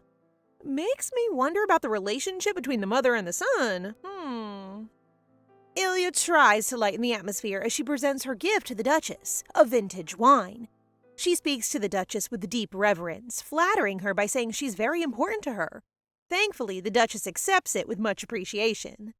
The Duchess drops a bombshell, mentioning the rumor she has heard about the two of them dating. She asks how they met. In Ilya's mind, she is determined to convince the Duchess that her relationship with her son is genuine. She is eager to persuade the Duchess to abandon any ties to the Delota family completely, just as planned. While Ilia is engrossed in her thoughts, Karhan holds her hand, giving her a sense of relief. She responds to the Duchess, saying they met at a banquet and that it was love at first sight. However, suspicion lingers in the Duchess's eyes. The Duchess then brings up the pressing topic of how the marriage talks with the Delota family are still ongoing, but she keeps postponing them because something feels off. Ilia wonders why Stella was chosen when Karhan could have married into a better family. She pushes these thoughts aside, reassuring herself that Karhan's breakup seems to be progressing smoothly. When the Duchess asks about the engagement party, the tension between the three grows. Ilia feels conflicted, and the Duke notices, which makes him feel terrible. He explains the complicated situation between him and Ilia to his mother, but beneath his words, he's trembling and Ilia notices. This makes me curious too. What might be the Duchess's reason? Ilia adds that there's already discussions to break off her engagement with Lord Telsian, but they can't seem to let her go. The Duchess feels off, wanting the situation resolved quickly. She even makes a subtle innuendo, leaving Ilia confused. She finds the situation strange, especially how the Duchess is pressuring Karhan to marry as soon as possible. What strikes her most is that the Duchess hasn't glanced at Karhan once since they entered the room. This is a very awkward situation to be in. Despite this, Ilia manages to steer the conversation to a lighter note. She assures the Duchess that she will prioritize her wishes. The Duchess leaves the room, leaving Ilia and Karhan in an uneasy atmosphere. Karhan and Ilia aren't left alone for long. Ilia can't help but express what's really on her mind. She's thinking of ways to call off her engagement with Karhan in the future. When she turns to ask him what he thinks, she notices his somber expression. Instead of answering her directly, he offers to show her around the mansion, clearly trying to avoid the topic. As they walk through the grand halls, Ilia notices a maid quickly dodging Karhan's presence, and it reminds her of how the Duchess never makes eye contact with her own son. This puzzles her. While they ascend the staircase, Ilia stops, captivated by a family portrait on the wall. She learns that Karhan painted it himself, but to her surprise, he's not included in the picture. While studying the painting, her eyes fall on another figure, Karhan's brother. A thought crosses her mind. Could the rumors be true? Did Karhan really drive his brother away to take over as the heir? But she struggles to believe that Karhan is capable of something so cruel. As these thoughts swirl, it becomes clearer to her. Karhan is being ostracized by his own family. Poor Karhan. Their conversation continues, and soon they settle in Karhan's study. Trying to lighten the mood, Ilia asks him if he was a troublemaker as a child. Karhan gives a faint smile and admits that he mostly kept to himself, studying hard, though he was often scolded for it. Ilia laughs in disbelief. That was considered troublemaking? She shares how, as a child, she was constantly causing chaos, driving her attendants and father crazy. She even recalls the time she scribbled on a famous painting, causing her father to faint in horror. Now that's a real troublemaker, Ilya. As Ilya opens up, she has no idea that Karhan is quietly watching her, his admiration growing. Sounds like a moment where the ML realizes that he's indeed in love with the FL. She says that after all, Karhan is still an angel. But she can't help but wonder aloud why the Duchess labeled him a troublemaker. Karhan turns gloomy and suggests it might be because he's always been helpless. Ilya quickly dismisses this, reassuring him that for her, he is a good person. Karhan is moved by her words. She's the only one who's ever seen him in this light. Aww. In Karhan's room, Ilya continuously comforts him, insisting that for her, he is indeed a good person. She maintains that her perceptions of people are always accurate, although she secretly considers Reheart Telsian an exception. Karhan feels seen and valued by her words, overwhelmed by a warmth that prompts him to ask Ilya why she is so kind to him. Her answer cuts deep. It's primarily because of the contract they share. Ilya feels they're in the same boat, which compels her to treat him well. Karhan is left dumbfounded and hurt, realizing he expected more. He's confronted with the harsh reality that he is merely an empty shell of a successor. A sense of dread fills him at the thought of disappointing Ilya, especially since he has grown accustomed to the sweetness of the warmth she provides. This truly cuts deep, knowing that your feelings may not be reciprocated. Karhan tries to change the subject as he shows Ilya around his room. As Ilya's gaze roams the space, a music box catches her attention. Curiously, she asks Karhan about it, and his response tugs at her heart. Initially, she believes it to be a gift from someone special, but he reveals that he bought it for himself because he has always wanted one. How cute, right? Ilya becomes engrossed in the scene of Karhan's bedroom until she notices that everything she has given him is on display, even the empty dessert box. She reflects on how Karhan is the complete opposite of Reheart, who tossed away her gifts as soon as he grew tired of them. Turning to Karhan, she sees him blushing and feels flattered by the thoughtfulness he shows in caring for her gifts. However, her gaze shifts as she realizes that Karhan is not wearing the clothes she gave him. Raising an eyebrow, she confronts him. As she scans his closet, Ilya notices that most of his clothing features styles that were once popular but are now outdated.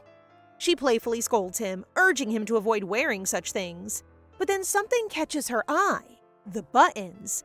Just as she's about to question him about this peculiar choice, Lady Melik arrives to pick her up. It's getting late. Karhan escorts her to her carriage, only to discover that Telsian is waiting for her as well. In a gentlemanly gesture, he offers Ilya his coat, but beneath that politeness lies his yearning to see her again. Yes, it's just an excuse to spend more time with her. Ilya catches on and teases Karhan, leaving him flustered. The big guy who acts like a little one? How cute! Karhan sees Ilya off. He nervously asks if it would be all right for him to come up with an excuse to meet her again. Ilya, caught off guard, feels a flutter of excitement. She wonders if he picked up that charm from the textbook she bought for him. Maybe those books were worth every coin. She then teases Karhan, pointing out how oversized his coat is on her, playfully showing off the gap between her body and the fabric. Karhan gazes at her, his cheeks flushing as he takes in how adorable she looks in his oversized coat. Very much couple-coded. While they're sharing this lighthearted moment, Ilya notices two servants peeking at them from a distance. A clever idea sparks in her mind. Why not use them as witnesses to fuel the rumors of their fake romance? Seizing the opportunity, she asks Karhan to step closer and hugs him, leaving the servants wide-eyed and speechless. But something unexpected happens. Karhan's heart begins to race at Ilya's sudden embrace. Thump, thump, thump. They part ways, bidding each other goodnight, but not without one more surprise. Ilya's attendant addresses him as Lord Karhan, making his blush deepen. It's almost like the relationship is being unofficially acknowledged. His red face might make it look like he's about to faint. Uh-oh! In the carriage ride home, Ilya finds herself in a whirl of emotions. On one hand, she feels a thrill when she thinks about the Duke. But on the other, worry nags at her, reminding her of the cycle she experienced with Reheart. She tries to brush it off, convincing herself that Karhan doesn't even like her, so why should she bother? Oh, but Lady Ilya, are you so sure about that? She also knows that getting too close to him will only complicate matters in the future. As for Reheart, his unusual silence is unsettling. He hasn't agreed to the breakup yet, and Ilya suspects he might be plotting something. Uh-oh, this could spell trouble. But then again, Ilya reassures herself. She'll find a way to expose his weakness and force him to break the engagement. Now that's thinking like a true strategist. Meanwhile, over at Count Delota's residence, Stella is fuming with rage. Duchess Levetta has asked her to pretend her engagement with Karhan never existed, and the humiliation is unbearable. She feels like the laughingstock of high society. When an attendant approaches to calm her, Stella furiously shoos her away. But the attendant insists. Lord Reheart Telsian is here, requesting a private meeting. Oh no, are they about to scheme against Duke Karhan and Lady Ilia? This could be bad. As Telsian settles into the Delota family's home, he wastes no time getting to the point with Stella. He's there to plot against Karhan and Ilia, aiming to separate them. A few days before his visit, Telsian had crossed paths with Duchess Levetta at a party. During their conversation, the Duchess asked if the rumors about his engagement annulment with Ilia were true. Telsian brushed it off as mere gossip, but the Duchess insisted she had heard it directly from Ilia. This left Telsian uneasy, suspecting that if the Duchess is involved, then Ilya's relationship with Karhan might be real. That unsettling thought pushed him to act, believing Stella, who finds herself in a similar predicament, might be an ally in his scheme to break the two apart. In the present, Telsian tries to manipulate Stella, promising that if his plan succeeds, everything will go back to how it was. Stella is skeptical. She knows Ilya's fiery personality won't let things slip out of her control so easily. That is so true. But in her desire to surpass Ilia, she chooses to go along with Telsian's plan, however uncertain it may be. Meanwhile, across town in a weapon shop, Ilya, Francis, and Malek are in the middle of a playful argument. Ilya is trying to convince Francis to trade in his old sword for a new one, but Francis stubbornly refuses. The sword holds sentimental value. It was a gift from Ilya when he became her bodyguard, and it means a lot to him. What a heart! Someone who knows how to appreciate it. Ilya, undeterred, tries a new approach. She reminds him about the upcoming escort knight selection competition and presents the new sword as a token of good luck, hoping he'll win. That does the trick. Francis, visibly touched, eagerly accepts the new sword. Problem solved. As they're about to leave the shop, a pair of cufflinks catches Ilya's eye. She wonders aloud why cufflinks would be sold in a weapon shop. The owner explains that his son, a craftsman, made them and claims they ward off bad luck. Oddly enough, as Ilya gazes at the cufflinks, her thoughts drift to Karhan. Ilya may now have deep feelings for Karhan, eh? She leaves the store with a new sword for Francis and the cufflinks in her hand. On their way home, they encounter two children in distress who turn out to be siblings, seemingly struggling with money. Francis notices them and feels compelled to help, but his priority is Lady Ilya's safety. To his surprise, Ilya approaches the children herself, offering them a coin and encouraging them to buy some bread. Francis and Malek exchange glances, watching Ilya's kindness in awe. They silently admire the generous heart she possesses, realizing it's no wonder she's so fortunate in life. With a deep sense of pride, they follow their lady, proud to be her knights. It is such a heartwarming feeling knowing that people truly admire and appreciate the people whom they serve. Still wandering through the bustling shopping district, Ilya and the kids step into a cozy bake shop. The aroma is irresistible, filling the air with the scent of freshly baked goods. To the children's surprise, Ilya smiles warmly and says that they can get whatever they want. Their eyes widen in disbelief. They can't quite grasp Ilya's generosity. The younger boy, however, has an unusual request. He tells Ilya they need a piece of bread to use as an eraser for his sister's drawing. Wait, what? A bread eraser? Turns out it's for charcoal drawing. In Ilya's mind, a thought lingers. The little girl has a passion for art but probably struggles financially. This realization tugs at her heart. Just then, Malek walks in with some medicine.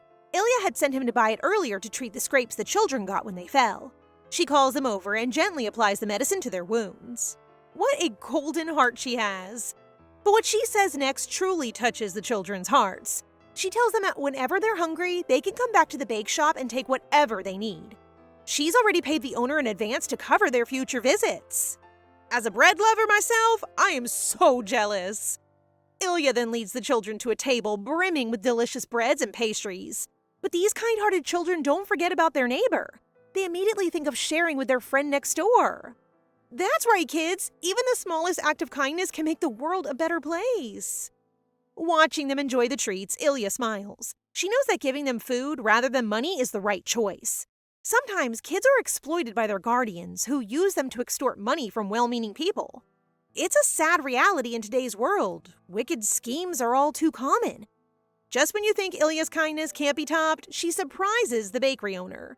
She buys all the remaining bread on the condition that it be distributed to the slums. The owner is overwhelmed with gratitude. Ilia, you truly have a heart of gold. Later, as Ilia enters her home, she unexpectedly runs into her brother, something rare given how busy he's been lately. He asks if they can go for a walk and spend some time together, and Ilia excitedly agrees. As they stroll, her brother can't help but express concern for her.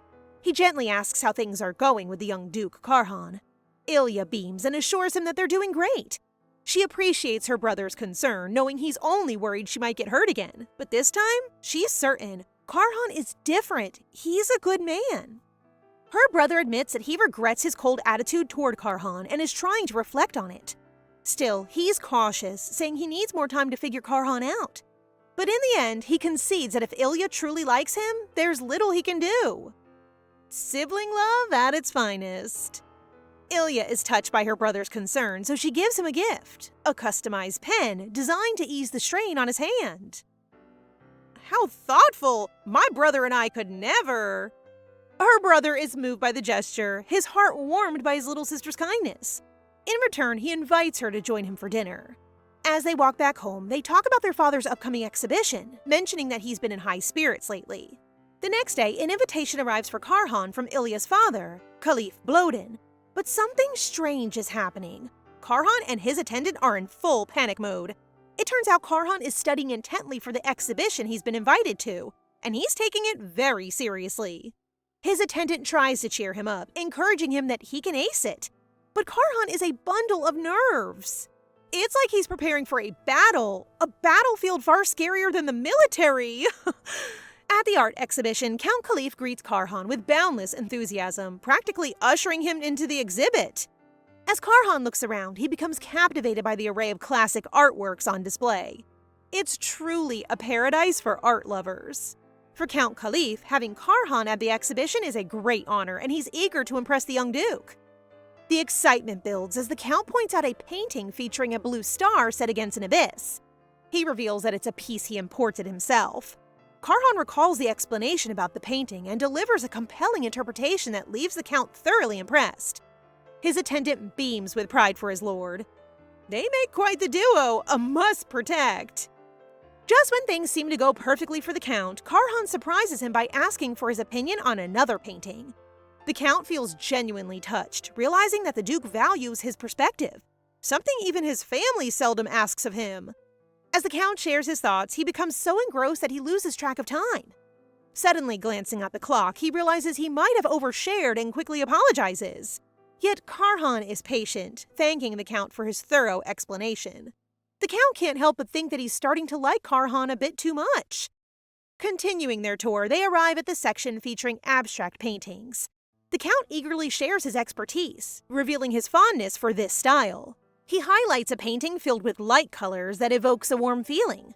When he turns to Karhan to ask for his thoughts, the Duke stares at the artwork and is reminded of Ilia. That's definitely a sign of a man in love. The Count's commentary only deepens Karhan's blush. It turns out the painting's theme is love. Our Duke is caught red-handed. As the moment winds down, the Count expresses his gratitude to Karhan, saying how good it was to spend time together. Karhan feels good about this connection. The Count suggests they chat again in the future, perhaps about music? Karhan's attendant tugs at his coat, urging him to decline, sensing that the Count wants Karhan to join him for an orchestra. Oh no! Karhan feels the urge to refuse, worried he might embarrass himself due to his limited knowledge and interest in music. But then the Count makes his final pitch that Ilia may come with him. Suddenly, that name holds magic for Karhan. Ilia. Without hesitation, he agrees, his heart racing at the thought of spending time with her. As the Count leaves, a pang of regret hits Karhan. He realizes he hastily agreed just hearing Ilya's name. He snaps back to reality when he notices others around him, their eyes filled with judgment. People really need to recognize the power of the Duke and what he's capable of. I can't wait to see how the Duke would leave every judging mouth speechless. At the art exhibition, a group shows up out of the blue. The Duke is not delighted to be welcomed by such a crowd. He is certain about the feeling of discomfort with them. Without saying a word or a welcome greeting, this made the old man not amused by such a cheeky attitude. Well, there is a reason behind that impudent expression. He's wondering why the young Duke is inside an art exhibition that he knows he has zero interest in. Yet the Duke stands firm and says he was invited by Count Blodin. The old guy is confused and outraged. How can someone that ruthless be inside an art exhibition and, while at it, even be invited? After all, he is just a swordsman with no proficiency in art. The Duke isn't persuaded by negative emotion.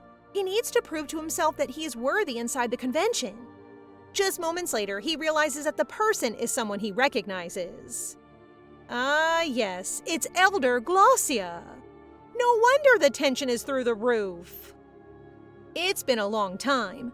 Now Elder Glossia wants him to prove his love for art by explaining a painting. The Duke answers the question with a gulp. He got it correctly. The group behind him is amazed. How did he know that? As he continues to give information about the said painting, he explains it with confidence and expertise, leaving them all stunned.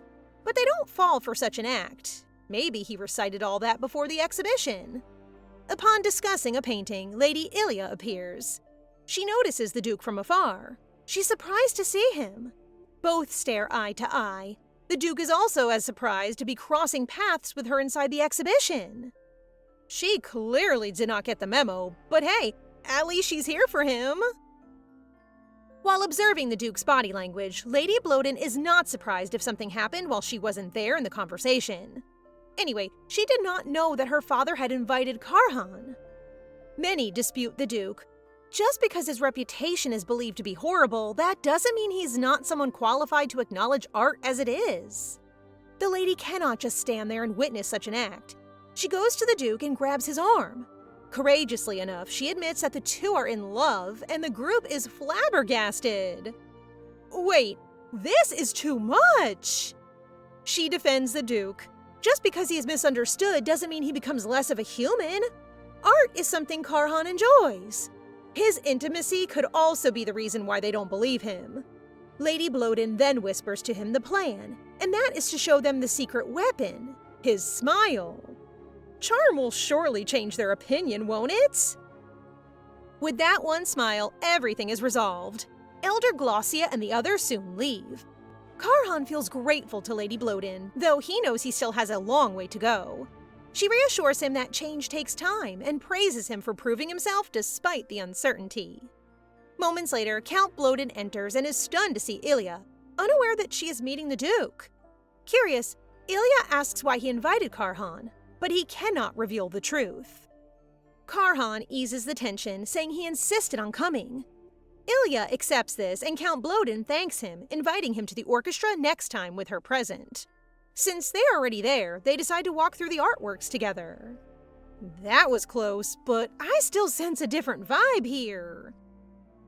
As the two are looking at the paintings, she asks the Duke if he has ever had a favorite painting. Karhan nervously hesitates to speak. Ilia spots the same painting the Duke described as warm and welcoming, just like her. The painting looks like her lover, Karhan. He blushes and ends up speechless. No wonder the theme of the painting is popular among lovers. After the exhibit, Ilia sees a woman outside the venue who is struggling financially to access the exhibit. She is taught that art should be free to anyone who appreciates it. It is because of the nobles who want to take advantage and charge fees upon entering, making it a burden for the masses. Without hesitation, the lady is set to do a courageous act. She sets a free entrance for every 1,000th visit. The woman is smiling ear to ear while hearing the announcement. She gratefully enters the exhibit after the confirmation. Everyone should take note. This is how it's done. Duke Karhan couldn't help it. It's like he hit the jackpot. Her kindness only deepened the desire for her even more. Everything about Lady Blodin is just refreshing, a dazzlingly wonderful person indeed. The Duke doesn't want to leave her side forever. As the lady returns to the Duke's, he's captivated by her. Unable to think straight and lost in his thoughts, he is assumed drunk by Ilia. She asks about his drinking tolerance. Tession was ready to tell her about how he can't handle alcohol, but as soon as he was about to speak, the Duke lied to her instead, saying that he enjoys drinking a lot. Quick save by the young Duke right there, but I wish you luck with that. With that being said, Ilia gladly encourages him to grab dinner at the nearest bar she occasionally goes to. The problem here is that he lied, and now he's just basically showing off, so Ilia won't mistake him as someone who cannot handle alcohol. The things we do for love, am I right? They finally arrive at the bar. She explains how she knows the location. Well, you see, it is not about being the most expensive setting, it's about experience. The Duke reminisces about a memory of being happily drunk at the table around the corner and puts a smile on his face. Ilia stares at his charm, a charm that changes the entire atmosphere. While ordering, the waitress is absorbed by the Duke's beauty. To gather his attention towards her, she actively explains the menu with a motive in her face. Ilia appears not to enjoy what she is looking at. The Duke looks at her. He remembers the puppy image training and declines the waitress's recommendations. Ilia smiles. She is proud of how an intimidating Duke can turn out to be a cute puppy when he smiles. All thanks to her, a new, softer side is seen on the Duke. But it wouldn't also be possible with Karhan's efforts to change for good. Since the Duke is quite independent now, she won't be needed anymore, she says. But that doesn't sound good for him at all. Well, no, he definitely needs you.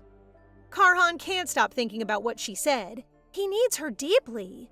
Ilia encourages him to resolve things on his own. There's nothing left to teach anyway.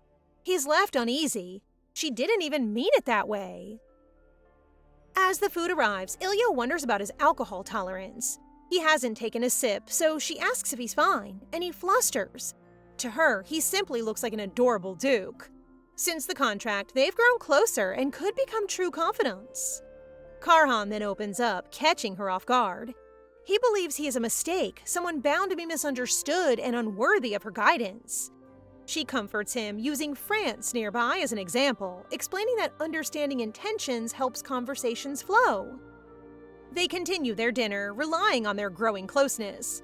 Each time she looks at him, she feels butterflies, admiring even the smallest details. Like the way he holds his mug. Yup, here we go. The couple's hand comparison. Ilia has tiny hands, which is why she's amazed at how much there is to contrast. While comparing, she notices a scar on his hand. He is a swordsman after all. She shoots her shot. She asks if she can touch his hand. Karhan cannot believe what he heard. He's not ready for this at all. This is too cute. Nervously, Karhan stretches his hand towards the lady. He is blushing, and at the same time, he can't keep a straight face. Ilia touches his hand with such delicate movement. Everything she touches is just pure bliss and warmth. Just before his heart is about to burst, he quickly pulls his hand back. He grabs a medicine box that he only takes when his heart feels like that. Ilia mistakenly thinks that it's a serious condition and starts to blame the influence of alcohol. And if she had known about it in the first place, she would not have taken him to a bar. Actually, if it weren't for the dinner, we would not have this attention-grabbing scene. Ilia suggests taking him to her family doctor, a very skilled imperial physician. Astonished by her kindness again, Karhan is fully committed to opening his cold heart for the only person who called him a good person. You see, the Duke was born in a strict household. Every effort did not reach his family's expectations. All his life, he thought he was just a failure, being isolated by not growth and praise, but rather by prejudice and misunderstandings. He did not know how it felt to be acknowledged for simply being who he is. Despite that, he is determined to become a good person to Ilia. His words flutter in Ilya's heart. Karhan was always a good person. She knew that. Ilia wants him to treat her even better. And just like that, both relationships grow stronger. Misunderstood by everyone, but immensely understood by the only person you love. Elsewhere, a woman is seen running down the mansion. She is meeting Reheart deep in the garden. It's the same woman who was passing information about the young Duke to Delota. She is promised to be paid based on the efforts she was asked to make, but it depends on how properly she executes them. The woman explains that the second young master is just a successor who is filling the vacant position because the firstborn of the Evantheon family is currently abroad, but will eventually return. That information was all the man needed. He then rewarded her with the money as promised. Reheart assumes that Ilia pursued Duke Karhan to elevate her status, rather than choosing him out of genuine intention. However, everything is clear now. The Duke is nothing more than an empty shell. Lady Ilia greets the morning in a good mood. She is welcomed with Karhan's laundry, the young lord's clothes. As she holds it, she reminisces about his presence through the delicate fabric. Her heart pounds as she recalls that night with him, and she briefly snuggles the clothing, longing for his closeness. Realizing she may have been drunk and overly excited all along, she quickly puts the clothing back in the closet. Come on, Ilia, it's definitely okay to admit you have a crush. Her family gathers for a meal after a long time. Her brother Hanley, a known workaholic, earns a promotion through his intelligence and confidence, though their mother urges him to focus on marriage instead. As Ilia listens, she decides to speak up sooner than planned and reveals her desire to start a business. Her family is surprised, as they never expected this from her. She admits she may not be as skilled as her brother, but she wants to follow her heart. Her mother admires her courage and gives her a chance, though there is no turning back. Determined, Ilia takes this step to prove herself. Way to go, Ilia! A week later, Ilia is set to embark on this journey. She is accompanied by a chariot and her assistants, France and Malik, to help the lady. She cannot believe it. She's actually permitted to do the business. Ilia gives herself praise for courageously speaking up. As they were approaching the small gallery, the same woman who was outside the art gallery that she helped crashed to the ground. Ilia is bewildered by what is happening right now. What is she doing there? The woman begged to let her see her painting. She has been searching and hoping that someone would see the potential rather than prejudice and judgment, just by basing her on her status. Ilia, as the kind-hearted soul she is, gives her a chance to show her artwork. The timid woman nervously unwraps her drawing, saying she's just an amateur. Ilia grabs the painting and is shocked by what she sees. She clearly has potential. An amateur shouldn't be this talented and imaginative. When asked for her name, she answers Vanessa. Ilia wastes no time. A contract is now in the works. Vanessa is frozen in shock. Ilia even offers to reserve her next piece, but Vanessa reveals she plans to quit due to financial pressure, debt, and the need to support her siblings. Even with the offer, she can't continue her next artwork. This can only waste such amazing potential. Ilia informs Vanessa that it is just a temporary sponsorship contract, no need to rush. The contract also consists of tools for her in the atelier. Vanessa is confused. Why her out of all people? But the truth is, Ilia sees infinite potential. Vanessa then asks her about running away with the advance payment because maybe that's what they think of her. Ilia is surprisingly fine with it. She has her work anyway. You are worth it. Those words touch Vanessa's soul. A person like Ilia is such a role model. Moments later, Vanessa's atelier is already ready. Stoked and excited, Vanessa asks her name, Lady Blodin. She had to process that name twice. Blodin?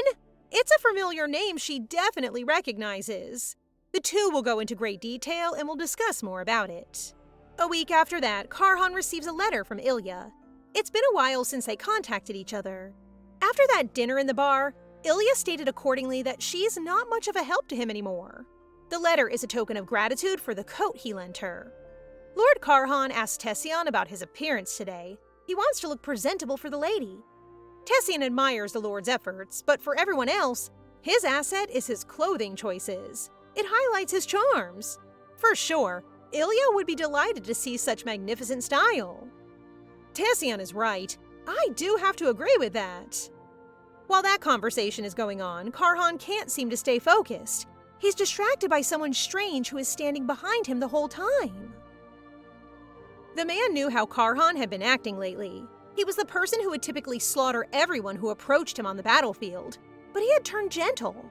He takes that advantage to lure him closer to his suspicious motives. He hides the act and approaches him with an innocent smile. He introduces himself. He is Alfred from the Viscount Smith family.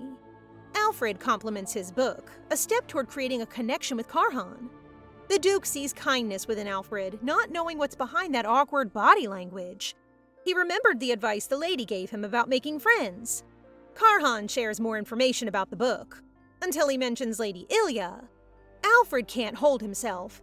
He is bound not to be associated with her. He didn't know that she was going to attend the banquet. Mostly ashamed, he dashes out of the conversation, ruining his goal in the process. This is comedy gold! Ilia arrives in a stunning dress, once again mesmerizing Karhan with her warmth and presence. Since she has been busy, it has been a while since they last spoke. Noticing the book he's reading, she suggests they visit the bookshop together, and he agrees without hesitation. As they walk, they catch up. Ilia explains she didn't mean to seem rude before, only that Karhan isn't used to drinking. He listens quietly and takes her advice. She then brings up the man who approached him earlier. Karhan explains that Alfred suddenly ran away despite things going well, making him think he lost a chance at friendship. Seeing his disappointment, Ilia decides to guide him further. "The Duke would not need your help, my lady, if he hadn't run away." Karhan acknowledges her kind gesture as usual, assuming she has many friends. But she used to. Most only stayed for her wealth. As she grew, she became more independent, turning into a kind and optimistic young lady. Now her only friend is Karhan. However, he doesn't want to be seen as just her friend, as it makes his chest feel stuffy. After a while, they arrive at the bookstore. Noticing there are no employees, she suggests splitting up to look for them. While searching, she finds books about managing a business and tries to reach one on a tall shelf, but she still struggles. Karhan finds the book she was looking for. He's so thoughtful for Ilia. That created a romantic moment, making Ilia admire him even more. Karhan finally finds the book she was looking for. Ilia rushes to pay, feeling butterflies as she dashes through the store. As it gets late, dinner seems perfect, but Karhan has to leave. Ilia understands, returning his coat and giving him jewelry that matches his charm. He helps her into the carriage, but feels he should give something back. Meanwhile, Ilia sits restless, confused about her growing feelings despite trying to set love aside. Suddenly, the carriage stops. Reheart appears, wanting to talk about Karhan's secret.